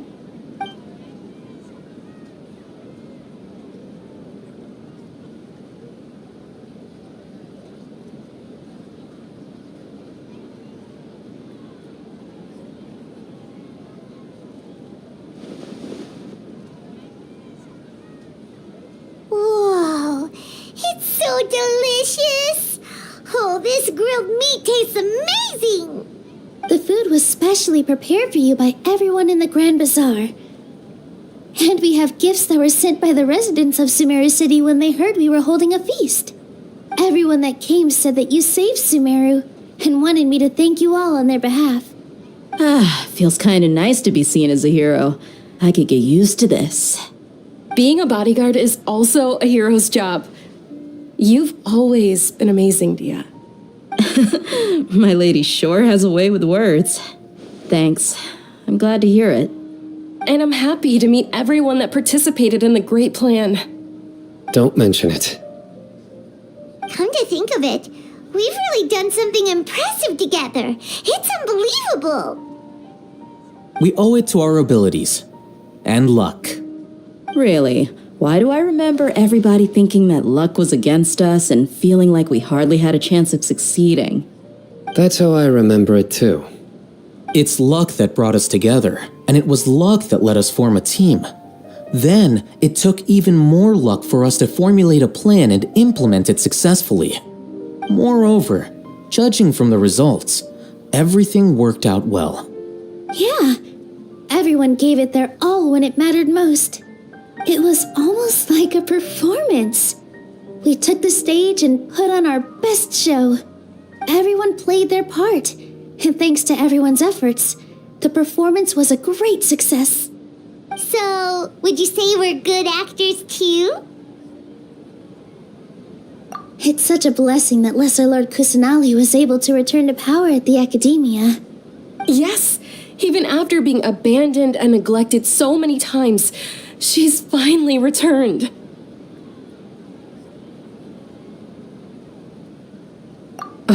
Lesser Lord Kusanali once used all her power in a great disaster, which resulted in her losing all her wisdom and memories of the past. The Academia basically abandoned her because of it. This should be something everybody should remember. You look surprised. I didn't say anything wrong, did I? No, everything you said is correct. That's good. Something wrong? Yeah, what's with that face? You knew all of this already. Even if those two giants of the Academia are here, I still have to say it. Those sages really have some nerve. 500 years ago, Lesser Lord Kusanali used all her power for the people of Sumeru, and what did they do in return?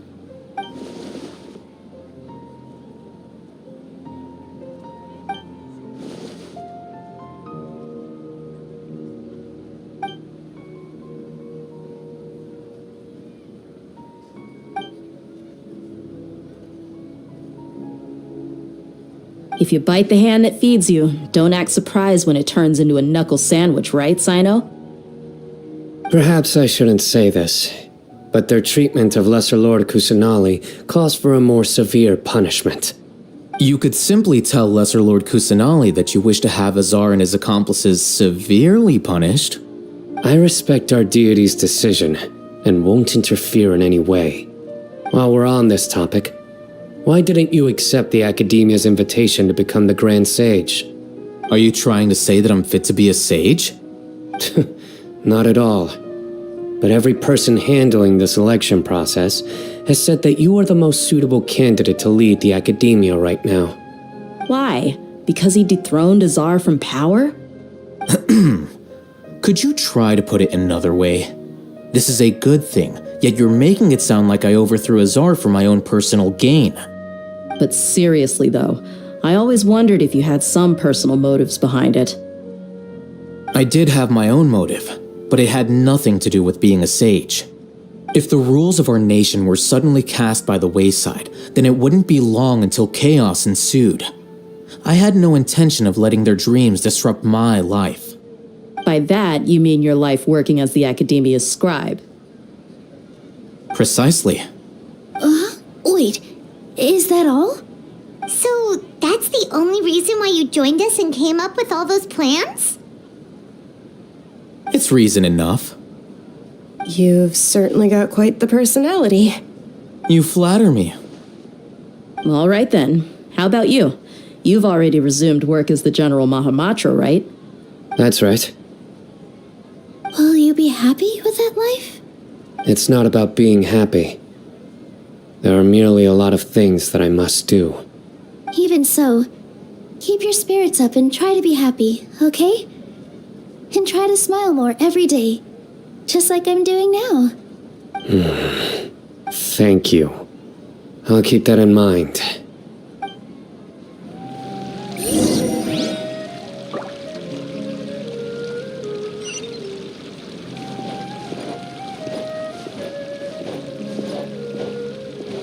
Ah, there you are. Well, how is it?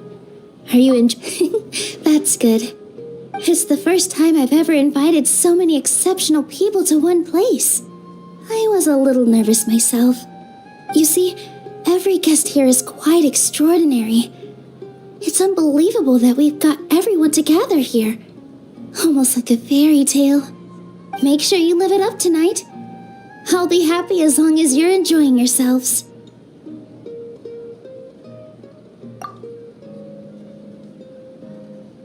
I'm honored to have her think of me this way.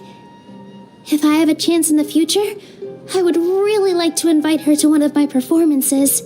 I can't explain why, but I just feel elated right now. Thank you.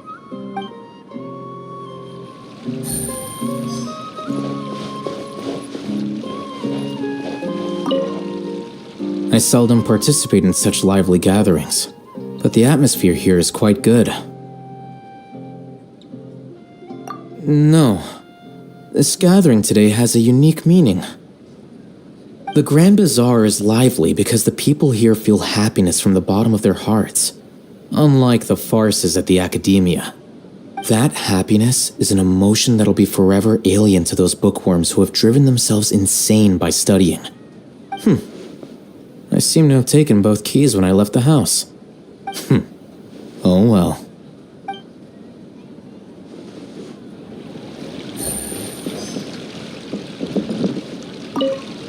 My lady, the grilled meat over there is delicious.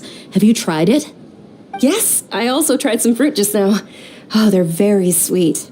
What an amazing place to relax. No wonder everybody likes to rest at the Grand Bazaar. You said it. Oh, look who else is here. Hello. Oh, I'm so happy Nilu invited everybody. Oh, now I have the chance to meet all the heroes.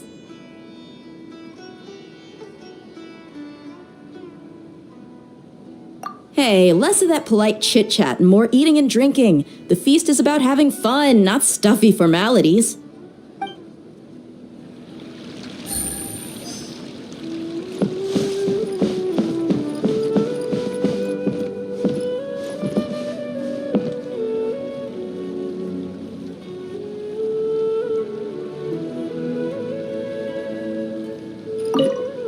The atmosphere here is good, and everything is delicious.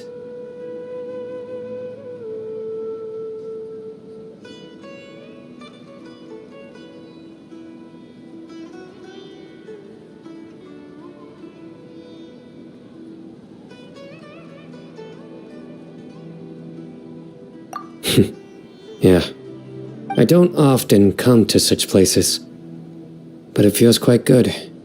I have a lot to handle these days. Otherwise, I could show you around. There's always next time. We're friends after all. This feast is pretty good. I like it.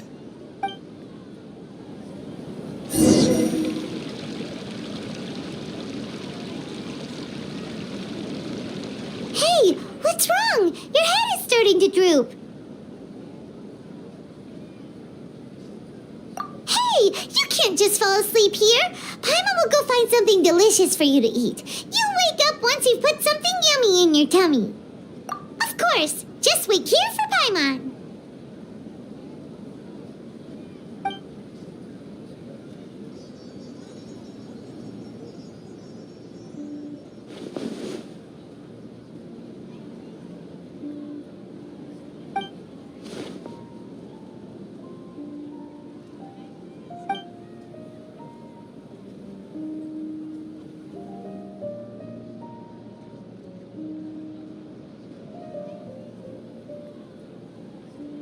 It's me.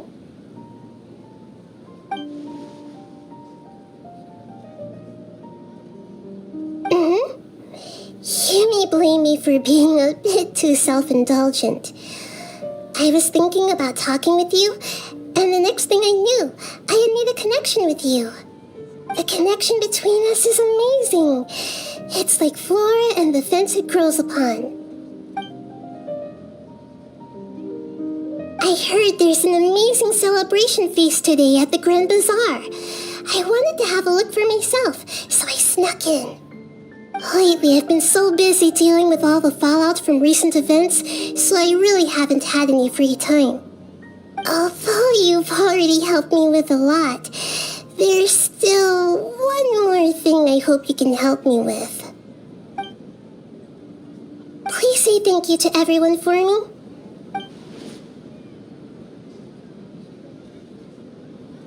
Oh, is it not convenient for you to do that for me?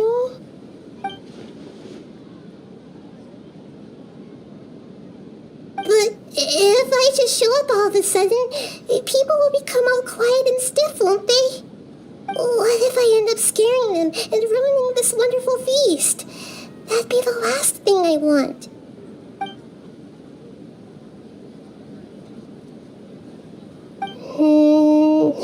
Let me think about it.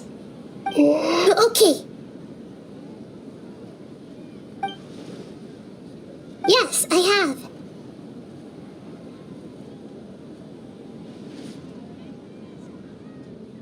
You said I should go thank everyone as myself, right? So, I've decided to borrow your body for the time being. Please don't blame me. The flora also climbs up to the fence to get closer to the sky.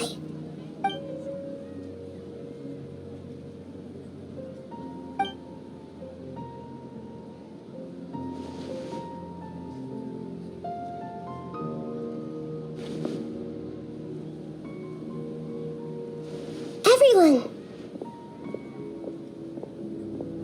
Are you awake now? Paimon was just about to bring you the food. It's me. Huh? That voice. Nahida? Hold up, what's going on? I didn't expect to have a conversation with the consciousness of Lesser Lord Kusanali in the Grand Bazaar. Interesting. Is this also a part of the feast? No, of course not. Are you Lesser Lord Kusanali? Hello, Nilu. You know who I am? Yes, I already know every one of you. Nilu, Alhaitham, Sino, Dia, Paimon, and Dunyarzad. Lesser Lord Kusanali? I took the liberty of occupying the traveler's body so that I could thank all of you in person. Thank you so much for rescuing me, even if that meant placing your own safety in peril and taking the risk of becoming enemies with the academia, the sages, the doctor, the balladeer, and even the entirety of Sumeru. Without you, without any of you, I would have been in a much more difficult situation. Had you not helped me to resolve the crisis, not only I, but Sumeru and even the entirety of Tevat would have suffered great misfortune. People refer to you as the heroes who managed to rescue a god. I'm quite fond of this name. It not only explains your identities, but also bears witness to your relationship with me. Please, allow me to present to you my most sincere gratitude. Lesser Lord Kusanali, you have done so much for Sumeru, and I didn't even have a chance to do anything for you. You don't have to do this. Dunyarzad, the suffering you endured during your illness is also proof of you being with me and praying for me. Thank you. You don't need to be so ceremonious. It's always been my duty to protect you. This is how the relationship between the Academia and Dendro Archon should be. We just did what was necessary and set things back on the right path. You're an Archon, but you act so humble. You really don't need to be so polite with us. I'm honored to have been able to take part in this plan. I hoped you liked the dance I dedicated to you. Thank you, all of you. Thank you so much.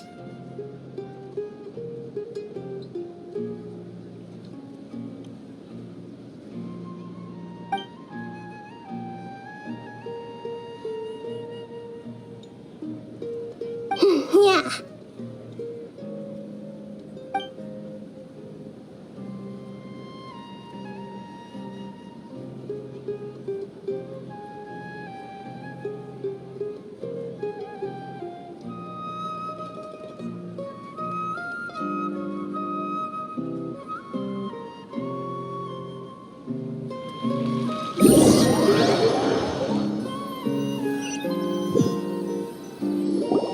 Are you awake? Did you rest well?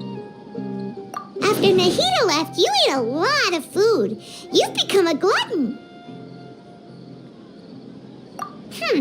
That just means you still have a lot to learn from Master Paimon, the Sage of Gluttony. All right, since you're awake now, should we go and have a chat with Nahida? She should be in the academia right about now. If you have any questions, now's your chance to ask.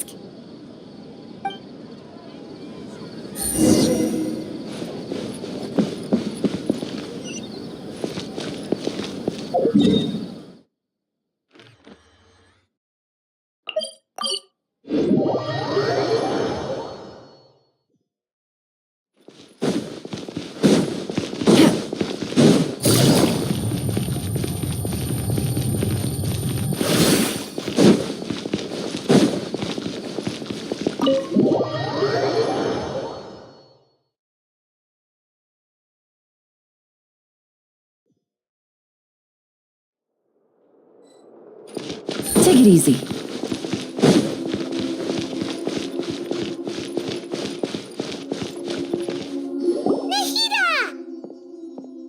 Hello, Traveler and Paimon.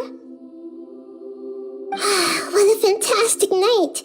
I'm still immersed in all the happiness and joy, like a candle floating on water. So are we, and that's why we're here to talk with you. Is there anything you want to know?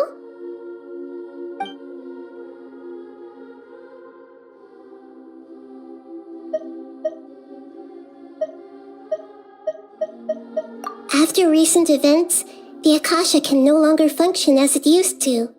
I've given it some thought, and have decided to shut it down permanently. But this is definitely not a bad thing. Even from the beginning, I've been planning to shut it down. The Akasha's centralized administration of knowledge has always restrained people's curiosity and curtailed the number of paths available to them. I don't think this is good for Sumeru. Although people may initially feel a little uncomfortable with the loss of the Akasha, they will soon understand that this life is more suitable for them. And as for the future of Sumeru, I'm preparing to regain control of the academia. The former sages have received their punishment, but the new sages have yet to be selected. I will oversee the process personally. I hope that the new 6th grade sages will be more focused on academics. Sumeru needs such leaders more than ever. The other big issue is the people of King Deshret. All the residents of the desert, in fact. They have been mistreated for far too long. I've already taken some measures to address this. It will take some time to rebuild everything, but no matter if it's culture, friendship, or trust, we will rebuild it. You mean, what happened after the doctor put you to sleep? You guessed correctly. The top-ranked Fatui Harbingers, up to number 3, possess power comparable to that of gods. I was no match for him in that kind of situation. However, in spite of the bad situation, I still managed to make a fair deal with the doctor. I'm sure you remember the entity that changed your fate, the Heavenly Principles. In fact, the Heavenly Principles has been quiet since the Conria disaster 500 years ago. I used this point as leverage against the doctor. I told him that the Heavenly Principles may be awakened if I destroy the Gnosis. Although it's just a bluff, he still fell for it.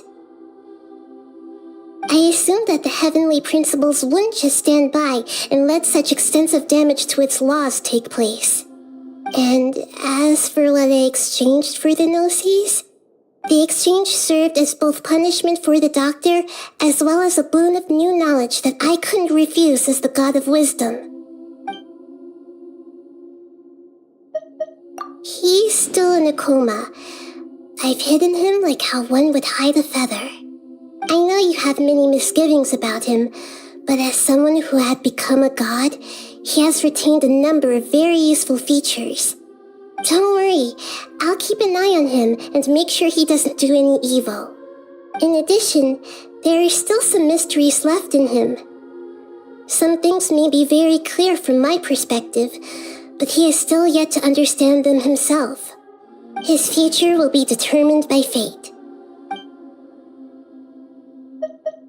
Is that where you're headed next? Fontaine, the nation of justice? As far as I know, that nation operates in the judicial system. Does their Archon personally judge people?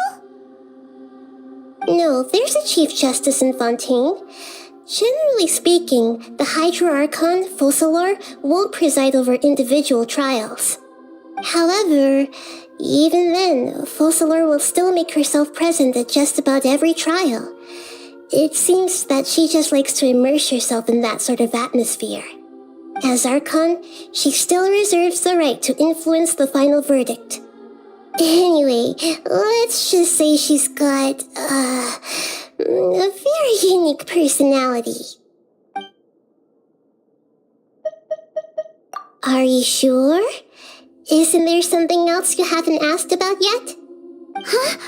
You mean... About your sister. While you were resting at Gandharvaville, I took some time to perform an Irminsul search for information on your sister.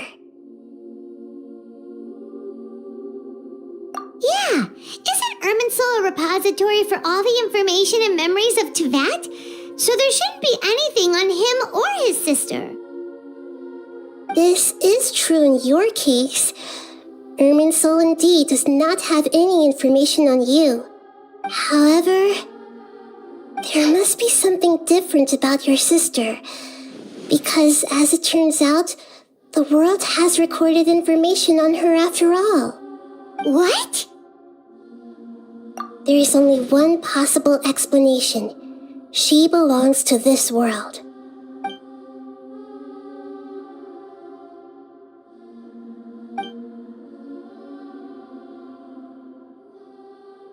But nothing about this makes any sense! Wasn't this your first trip to Teyvat?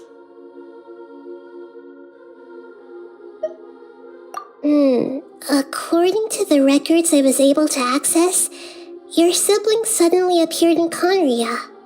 After the Conria disaster, she began her journey through the 7 nations of Teyvat. But just as her journey was about to reach its conclusion, the Irminsul records on her suddenly become fuzzy. What do you mean, fuzzy? Did something happen to her?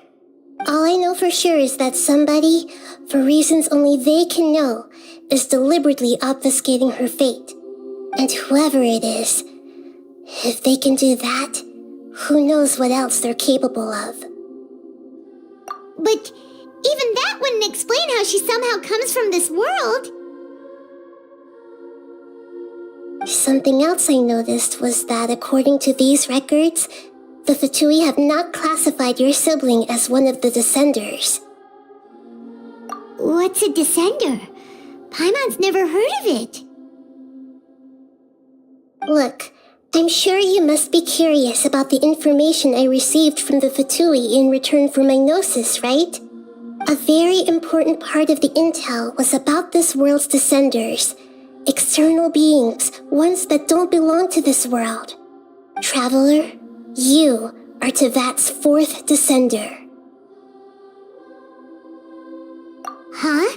So the Fatui count 3 other Descenders before the Traveler, and his sister isn't even one of them? That's right. My current hypothesis is that the first Descender was likely what we now call the Heavenly Principles. As for the other Descenders, I still need to verify their existence. It could take me some time. about to burst from all this crazy new information. And yet, even knowing all this, I'm sure you must still have a lot of unanswered questions. I must say, I truly regret that I can't help you more as the God of Wisdom. There are many questions in my heart as well. I will need some time to go through each one of them. And soon, you'll also begin your journey anew and depart from Sumeru. I'm very interested in your future. It's a journey that can't be observed or recorded by this world. If fate is the ultimate knowledge, then your future will be the ultimate fate. I'm sure glad we got to meet you, Nahida. The pleasure is all mine. I can't thank you enough. Alright, that's enough talk for today. If you ever miss me, just close your eyes, and maybe I'll appear in your dreams.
Good roll.